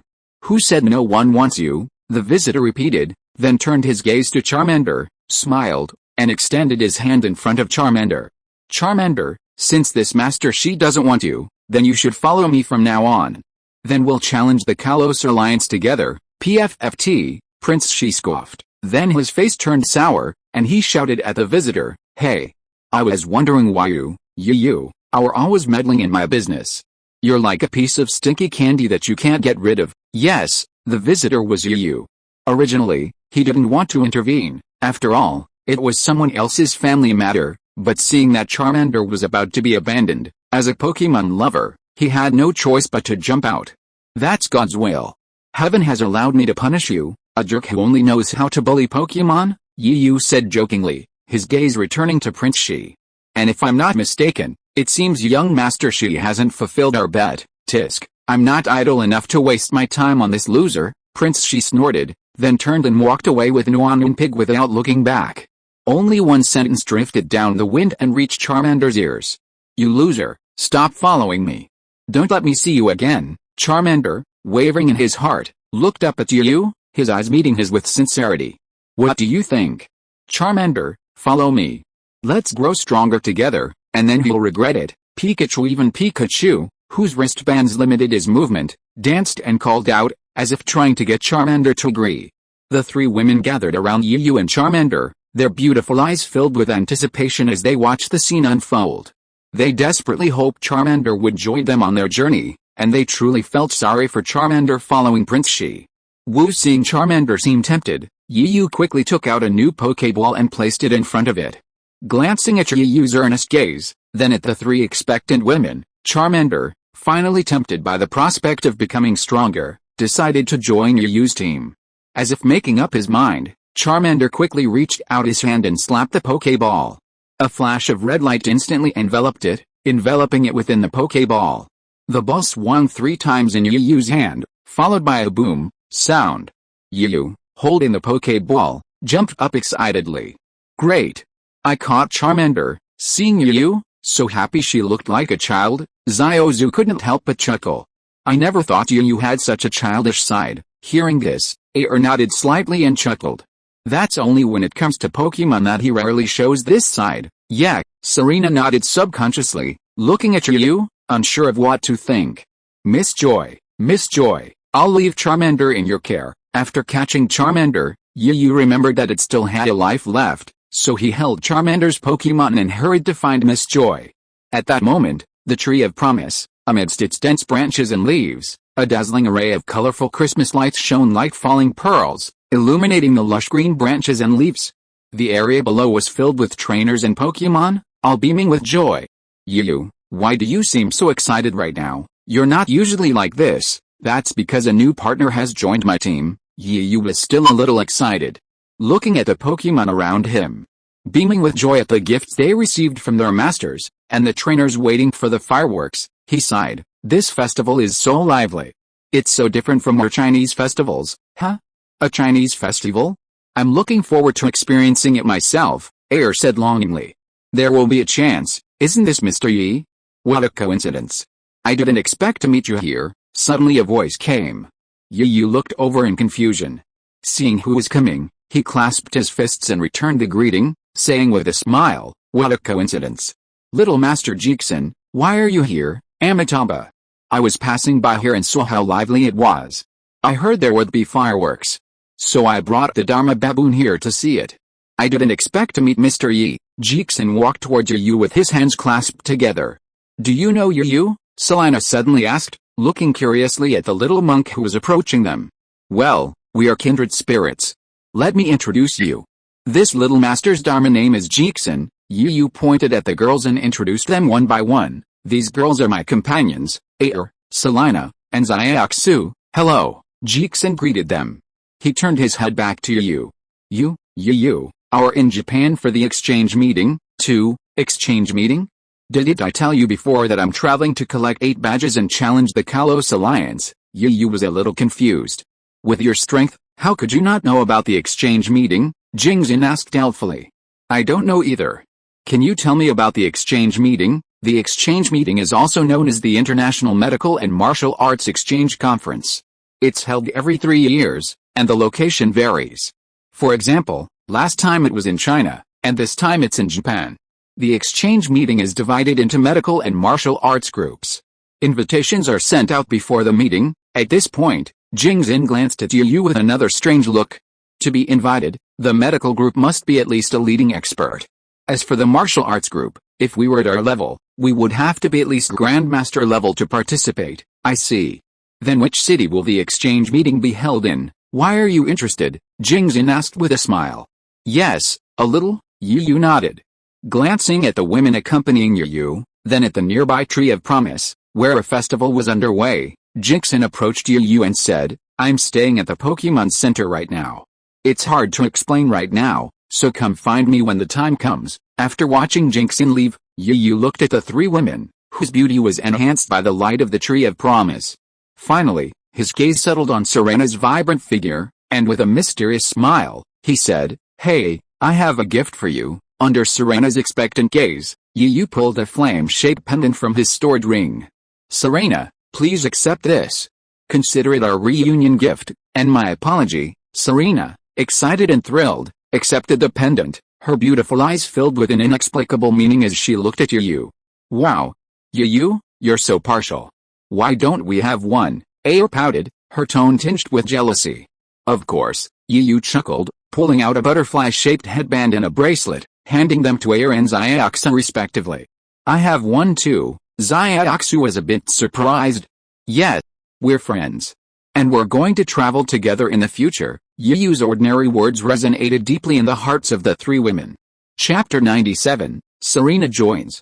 As the fireworks exploded into the night, the annual festival came to a close amidst the crowd's lingering gazes. Those fireworks were truly beautiful. Yeah, and the Tree of Promise is beautiful, too. Next time, let's attend the festival together. Yu and Aer walked down the street back to the Pokémon Center, their faces beaming with joy. By the way, you must always keep the gift I just gave you. It's best not to take it off for 24 hours. Yu suddenly stopped, his eyes blazing as he looked at the 3 women. Why? The 3 women were startled by Yu's gaze. No reason. Just remember, if you encounter a martial artist like me who wants to harm you, point my gift at them and press the switch. Remember, Yu's expression remained serious. Yeah, the women nodded, and Yu finally smiled again. Let's get going then. Actually, we haven't even had dinner yet. I'm starving. I just saw Pichu and the others eating the Pokemon food Xiaoxu made, and I almost rushed over to grab it from them. With that, Yu ran out first. Yu, wait for us. His eyes flicked to the 3 women following behind him, his heart agitated. Sorry, everyone. I'm not hiding this from you, it's just too dangerous to be around a man like me. The gift Yu had given them was actually a hidden weapon, which he had previously asked the old man to make for him. He then slightly modified it, imitating the legendary Storm Pear Blossom Needle, to create 3 trinket-shaped hidden weapons. Chatting and laughing all the way, the group quickly returned to the Pokémon Center. As soon as they entered, they saw a guard sitting nearby. Then Yu, we'll go make dinner first. Aer greeted Yu and led the other 2 women to the restaurant. I'll go find Jixin. Call me when dinner's ready. Sitting down across from Jixin, Yu unceremoniously grabbed a donut from the table and began to eat. Jixin wasn't annoyed, but instead clasped his hands together and spoke calmly, giving off an air of transcendence. Amitabha, now, can you tell me about the exchange conference? Actually, we in the Chinese martial arts community prefer to call it the New Youth Exchange Conference. Yu was filled with doubt, but he listened quietly. Isn't it strange? Why is it called the New Youth Exchange Conference? These days, the older generation of martial artists hardly care about fame and fortune, dedicating themselves to martial arts training. Plus, the language barrier makes them reluctant to attend. They prefer to view this exchange conference as a training opportunity for the younger generation, Jizin said, his tone filled with resignation. So, this exchange conference is open to anyone who has reached the Grandmaster level. But because of this, our country has never won any prestigious awards. When does the exchange conference start? Where is it held? I'm attending, Yu paused in his eating. That's so nice, as long as it benefits the country, I will definitely do it. Yu's eyes were firm. Perhaps influenced by Yu's words, Jingxin clasped his hands together in awe and said, Amitabha. I didn't expect that Mr. Yi is such a passionate and patriotic young man. You are truly a role model for our generation. Yu smiled, picked up a donut from the table, and resumed his meal. It's not as exaggerated as you say. But I still say that if the country needs me, I will do my best to help. The two chatted for a while. And Yu learned some things about the Chinese martial arts world from Jingxin. They chatted happily for a while, and only got up and left when Serena reminded Yu to eat. The next day, after saying goodbye to Miss Joy, Yu and his group headed towards Meyer City. Serena, are you really going to travel with us? Yu asked. Yes. Are you not welcome? Serena trotted forward a few steps, turned around, bent forward slightly, and said playfully with her hands behind her back. No, shouldn't you tell Aunt Sachi? Yu hesitated. I told my mom about this last night, so don't worry about her blaming you for running me away. Serena stuck out her tongue and replied playfully. Then let's get going. I can't wait to challenge the Meyer Gym, which requires 4 badges. Unable to bear the half-smiles in Aaron Xiaoxing's eyes, Yu hurried forward. Yu, don't run so fast. We can't keep up. Yeah, you're right. Running with a group is much more fun than running alone. Yu stopped and sent out the rest of his Pokémon. Because Gyarados was too large and still on the street, Yu didn't release it. By then, all of Yu's Pokémon were wearing the wristbands he had given them, even Charmander. The Pokémon were in a state of disarray upon their arrival. Ditto, thanks to the magnetic force of the wristband, was transformed into a pink ball. However, Blaziken and Buzzbit were the worst off. Gravity dragged them down after a few flutters. Charmander was pinned to the ground, unable to struggle. Pikachu, however, was the only one outside, so it wasn't as vulnerable as the others, at least it could walk normally. Ignoring the curious glances of those around him, Yu was immediately displeased to see his Pokémon struggling to walk even with a wristband on. He decided to begin special training right there. Seeing that Yu was about to begin the special training right there, he was about to start. Air, quick-witted, trotted over to him and stopped him. Yu, I know you're eager to train your Pokémon right now, but this place doesn't seem right. Can we start after we leave the city and head to the suburbs? Yes. Everyone, come back. Air's reminder finally brought Yu to his senses. He glanced at the curious eyes of the people around him, then at the blushing faces of the girls. He slapped his head and quickly put Charmander and the others back into their Pokeballs. Regional dividing line. Somewhere in Western Europe, on an obscure valley road, sat a building, the Xinjiang Group. Xinjiang Group, a recent rising power, has become one of the world's top 50 corporations in just a few years, primarily producing Pokémon food. Outside the Xinjiang Group's main gate, 2 young men, each wearing a black shirt emblazoned with the letter S, stood sternly, each holding a wooden stick. Their eyes occasionally flicked around, their expressions grim. They were clearly the Xinjiang Group's guards. Most astonishingly, both possessed the strength of a second-level warrior. Thanks to Suddenly I Found Myself Superfluous, Pika Abe and Mashin Huandi for their recommendations. I hope you can comment on this book. Whether it is good or bad, I will continue to work hard. Chapter 98 Creation. You have to remember that world champions in boxing and sanda, without any guidance from a martial artist, can only reach the 3rd level of martial artist prowess. Yet, the 2 gatekeepers of the new generation group were only slightly behind those world champions, a testament to the strength of the new generation group. Over this desolate valley, a Pidgeot flew towards the new generation group. 2 guards immediately became alert, their eyes fixed on the approaching Pidgeot. As it drew closer, the guards realized that a person was sitting on Pidgeot's back. A strong gust of wind swept toward them, and in a matter of seconds, Pidgeot had landed not far from them. Only then could they clearly see the person who had disembarked from Pidgeot. If Yu or Jingxin had seen this person at that moment, they would have cried out in surprise, Fushimi Tsukasa.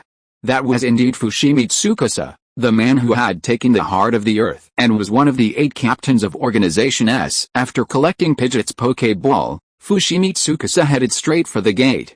As Fushimi Tsukasa was about to pass the 2 guards, they quickly straightened their backs, extended their hands in a salute, and respectfully called out, Captain Fushimi. Ignoring the guards, Fushimi Tsukasa hurried inside. The top floor was where the boss of the Shinsei group worked. However, at this moment, Fushimi Tsukasa knocked on the door of the only room on the top floor. Come in. As Fushimi pushed the door open, he saw a figure wearing a creator mask sitting behind a desk opposite the main entrance. But from his voice, he could tell it was a man. Captain, you've lived up to your expectations. We've got the Earthstone, Fushimi Tsukasa said respectfully as he approached the desk. Indeed, the masked man was not only the boss of the Shinsei group, but also the leader of Organization S. They were using Shinsei group to cover up the internationally feared nefarious organization, Organization S. Very good. But I hear things haven't been going so well for you, the leader said, his tone neutral. This, Fushimi Tsukasa, familiar with his leader, broke into cold sweat. Yes, we were stopped by several Chinese masters along the way. I was too careless. Well, don't make that mistake again next time. The creation plan can't afford to fail. The leader tapped his finger on the table and waved his hand. Okay, you can leave. After handing the Earthstone to Dra, go support Kang Lang. He's encountered some obstacles. Yes, I'll take my leave. Fushimi Tsukasa turned and left. For him, he didn't want to stay here any longer. After watching Fushimi Tsukasa leave the room, the leader stood up and walked over to a high-tech display screen. Looking at the slowly increasing progress bar on the screen, his voice filled with joy. Haha, it's almost there. Soon we'll be able to achieve this world-shaking creation. Haha. In the room echoing with laughter, a pair of scarlet eyes suddenly lit up, but quickly dimmed. Time divider, time flies, and a week has passed in the blink of an eye. After leaving Posa City, Yu and his companions stopped and walked along the way, heading towards Mire City in an atmosphere of laughter. That day, Yu and Serena and his companions came to a small river, looked at the midday sun, and planned to set up camp there to cook lunch. Yu, please go fetch some water. Serena, you and Xiaoxia go cook together. Leave the tent setting up to me. Ayer quickly made a distribution plan. Give it to me if it's okay. Yu glanced around again, nodded in satisfaction, and tossed out all his Pokeballs. Well, not bad. This is a great place for training. Everyone, come out. Seeing Dido and his companions, now no longer so flustered after adapting over the past few days, Yu, bucket in hand, began assigning them their training tasks. Today's training will be the same as before. While you're getting used to the pressure of the bracers, you'll also battle each other. Now, let's assign the battle teams, Pikachu and Charmander, Buzzbot and Blaziken, Ditto and Gyarados. After assigning the teams, Yu, bucket in hand, headed towards the nearby river. Everyone, come out too. Then A released her Pokemon. As for Serena and Xiaoxia, they'd mostly been holding their own Pokemon the entire way out. While everyone was busy, a pair of eyes, like a pair of eyes, stared intently at the snacks you'd placed on the dining table. Hey, Gyarados, you're splashing water all over me. Yu's clothes were stained by the battle between the 2 Gyarados. The clash between the 2 giants startled the Pokemon in the water, sending them scurrying about, creating waves. Some slower water Pokemon were flung out of the water, while others, more aggressive, immediately rushed for revenge. But the 2 ferocious Gyarados wilted like frost-bitten eggplants, swallowing their anger and fleeing to a more distant body of water. The first 2 Gyarados were already engrossed in their fight and paid no attention to his words. Yu quickly finished his water and, carrying the bucket, departed from this dangerous area. Yu, what happened? Because of their perspective, the 3 women couldn't see the Gyarados engaged in the fierce battle. Upon seeing Yu return, Serena, the most active of the group, came over and helped him carry a bucket of water. It's okay, Ditto and Gyarados are battling each other. Yu, can you teach me how to battle Pokemon? Serena suddenly stopped, tugged at Yu's skirt, and asked expectantly. Yu was stunned by Serena's words, and pinched Serena's nose with a bit of amusement. Why do you ask this all of a sudden? Are you also planning to fight in gyms to collect badges and challenge the league? I haven't thought about it yet. But I heard from my son that no matter what I want to do in the future, I will be inseparable from Pokemon battles. Serena blushed shyly, her heart pounding like a deer, and she murmured softly. As if realizing that his behavior was inappropriate, he quickly retracted his hand and glanced around guiltily. After seeing that no one noticed them, he scratched his head and smiled. I thought so. No problem, in future Pokemon battles, if you don't understand something, you can ask me. You can also watch the special training and gain some experience. And you can also fight with Air or Xiaoxu. Suddenly, Xiaoxu's scream was heard in the camp, interrupting Yu Yu's words. Thanks to suddenly I found myself redundant and Mashin Huandi for their recommendation votes. I hope everyone can comment on this book. Chapter 99, Transformation into a Hidden Dragon. What's wrong? Yu Yu immediately ran over, dragging Serena along with him. Xiaoxu, a look of terror on her face, pointed a slender finger at the dining table in front of them, muttering, "It's gone." Air comforted her, patting her back gently. "Air, what's wrong with Xiaoxu?" Yu Yu asked. Some food that was originally on the table suddenly disappeared. Xiaoxu was just frightened by what she saw, Air explained. Could it be a ghost? Serena said weakly. Yu Yu pulled a chair for Xiaoxu to sit down. Hearing Serena's words, he retorted, "There aren't any ghosts in the world. At most, it's just a ghostly Pokemon like Ghastly or Haunter, causing trouble." "That's possible," Air said thoughtfully, her chin resting on her hand. "Ah no. It's gone." Just as Air and Yu Yu were lost in thought, Serena's exclamation immediately caught their attention. Serena, also panicked, pointed at the dish she'd just brought up, her words stumbling. "Yu Yu, there can't be ghosts, can there? I just brought out a dish, and now there's only an empty plate left." Serena swallowed, stepped forward and grabbed Yu Yu's arm, her voice trembling. "Wow. I'm so pissed.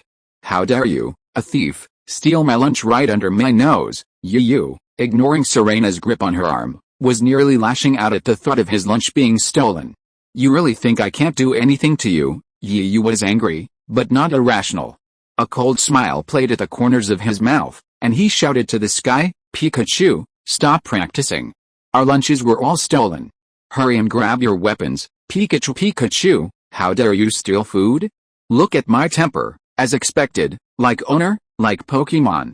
Pikachu, currently battling Charmander, immediately erupted in anger upon hearing Yu Yu's comments about food being stolen. After using a 100,000 volt attack to force Charmander back, Pikachu quickly leaped to Yu Yu's side. Seeing Pikachu leap onto his shoulder, Yu Yu called out, "Pikachu, show us your stuff. Find that thief and give him a good beating." Pikachu leaped onto the table and immediately unsheathed his stuff, sniffing the air here and there. An embarrassing moment unfolded as Pikachu sniffed for a long time before finally waving his hands in front of him. "Pikachu, did you find anything?" It was Yu Yu, the owner, who was the first to react. Pikachu exclaimed, dancing and gesturing on the table. "I see." Yu Yu nodded, as if suddenly realizing something.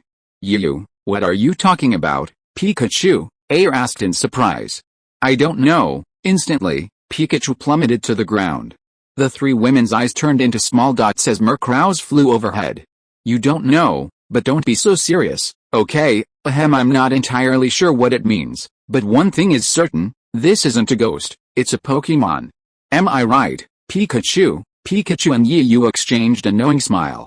Pika looking at Pikachu nodding his head, Air smoothed her blown hair. "Since it's a Pokemon, let's formulate a plan and see what this Pokemon is like." "I agree. How dare they steal my lunch right under my nose?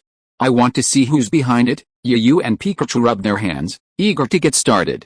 "That sounds quite interesting. HMPH, you dared to scare me? I'm going to get revenge." Serena and Xiaoxu also expressed their support. "Then let's begin our battle plan. Xiaoxu, go make another serving of food. I'll lure him out. Then Serena, you, Pikachu, and I will find a place to ambush." Air's beautiful eyes gleamed with wisdom as she laid out the plan methodically.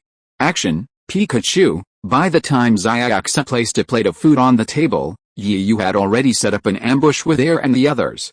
Moments after placing the food, pieces of food suddenly appeared and vanished. "The thief has appeared. Charge!" With a loud shout, a group of people rushed out from different directions, pounced on the table. Bang! Ouch! That hurts! The next moment, instead of catching the Pokemon that stole the food, 4 of their heads collided. However, it was this collision that gave Yu a clue. Ignoring the 2 women and Pikachu who were screaming in pain, Yu reached out and began to feel around on the table. As he felt around, Yu's brows furrowed involuntarily. Hey, I just can't believe I can't find you. Yu refused to give up, convinced he hadn't seen it wrong. He pulled out a Pokédex and began to work. Yu, what are you doing? Serena rubbed her still aching forehead and curiously leaned forward. If I'm not mistaken, I know who's been stealing. Really? Air leaned in. His nostrils twitched, 2 pleasant aromas lingering around his nose. Yu was intoxicated, but his movements didn't slow down. I found it. So that's it. Yu's lips curled up.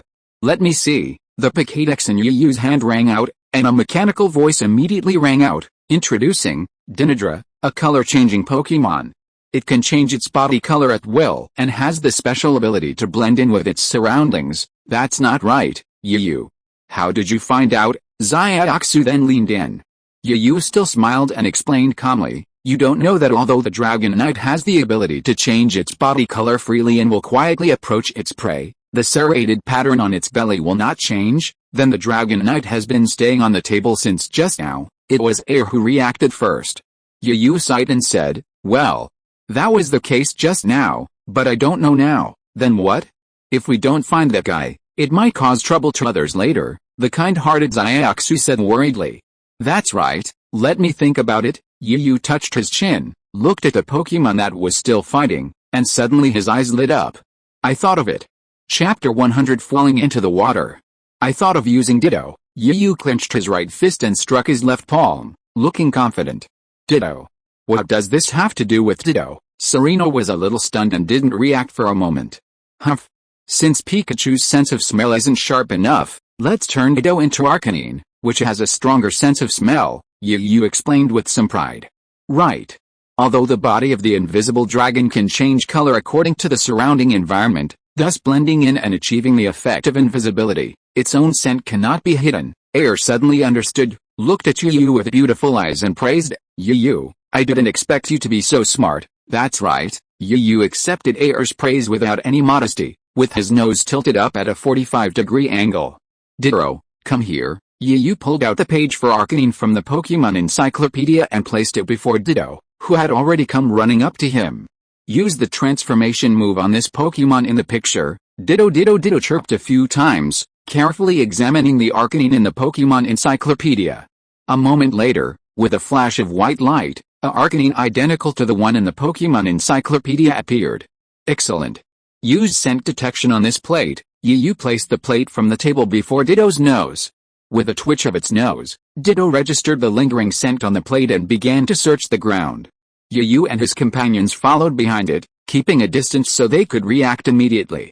Ditto first arrived at a patch of grass not far from here. Looks like the Dragonite was hiding here. Surveying the bushes, Yu felt a surge of carelessness.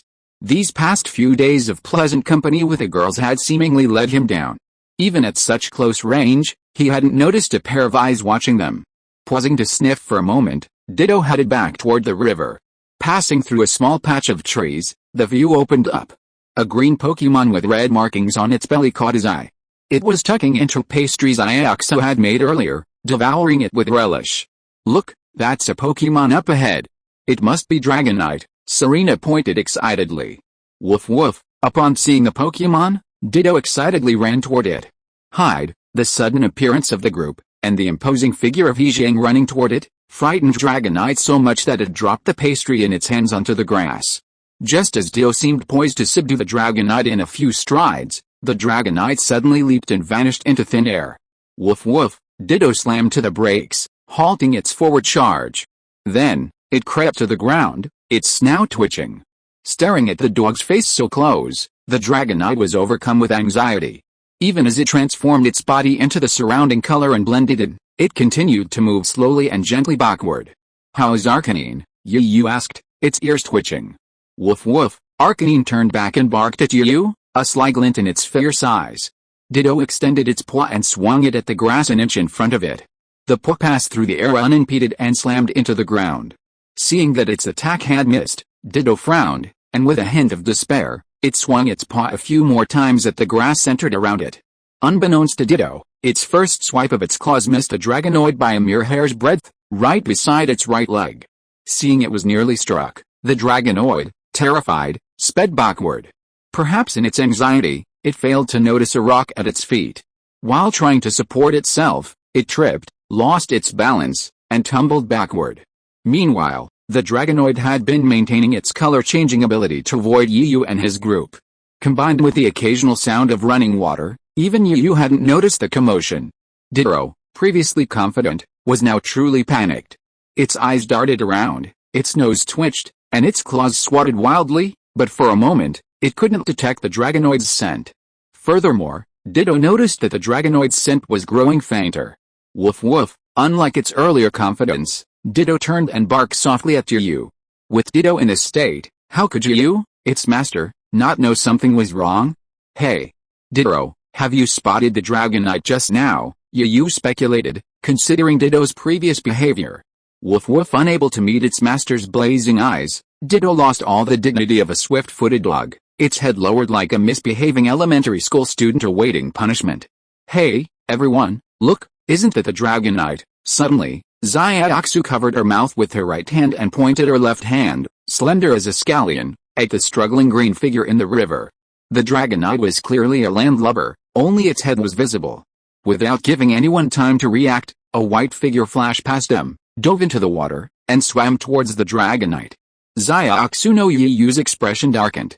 He glared at Ditto fiercely. I'll deal with you later. He then leaped into the river as well.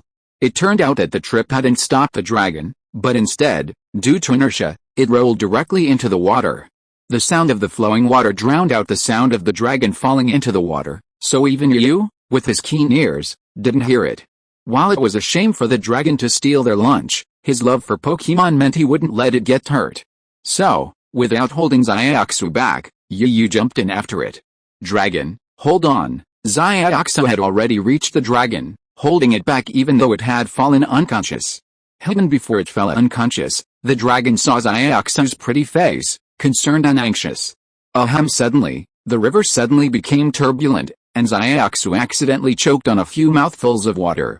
They were getting closer to the shore, but the shifting current threatened to sweep Xiaoxu and the dragon downstream. Look out! Xiaoxu, watch out behind you! Serena and Air, on the shore, followed their lead and started running. But the next moment, as if they'd seen something terrifying, they pointed ahead in fear, their pace involuntarily increasing. Looking in the direction the two women were pointing, Xiaoxu's pretty face was also filled with fear. Please save this post, recommend it, comment on it, and give it a 5-star rating. Thank you all.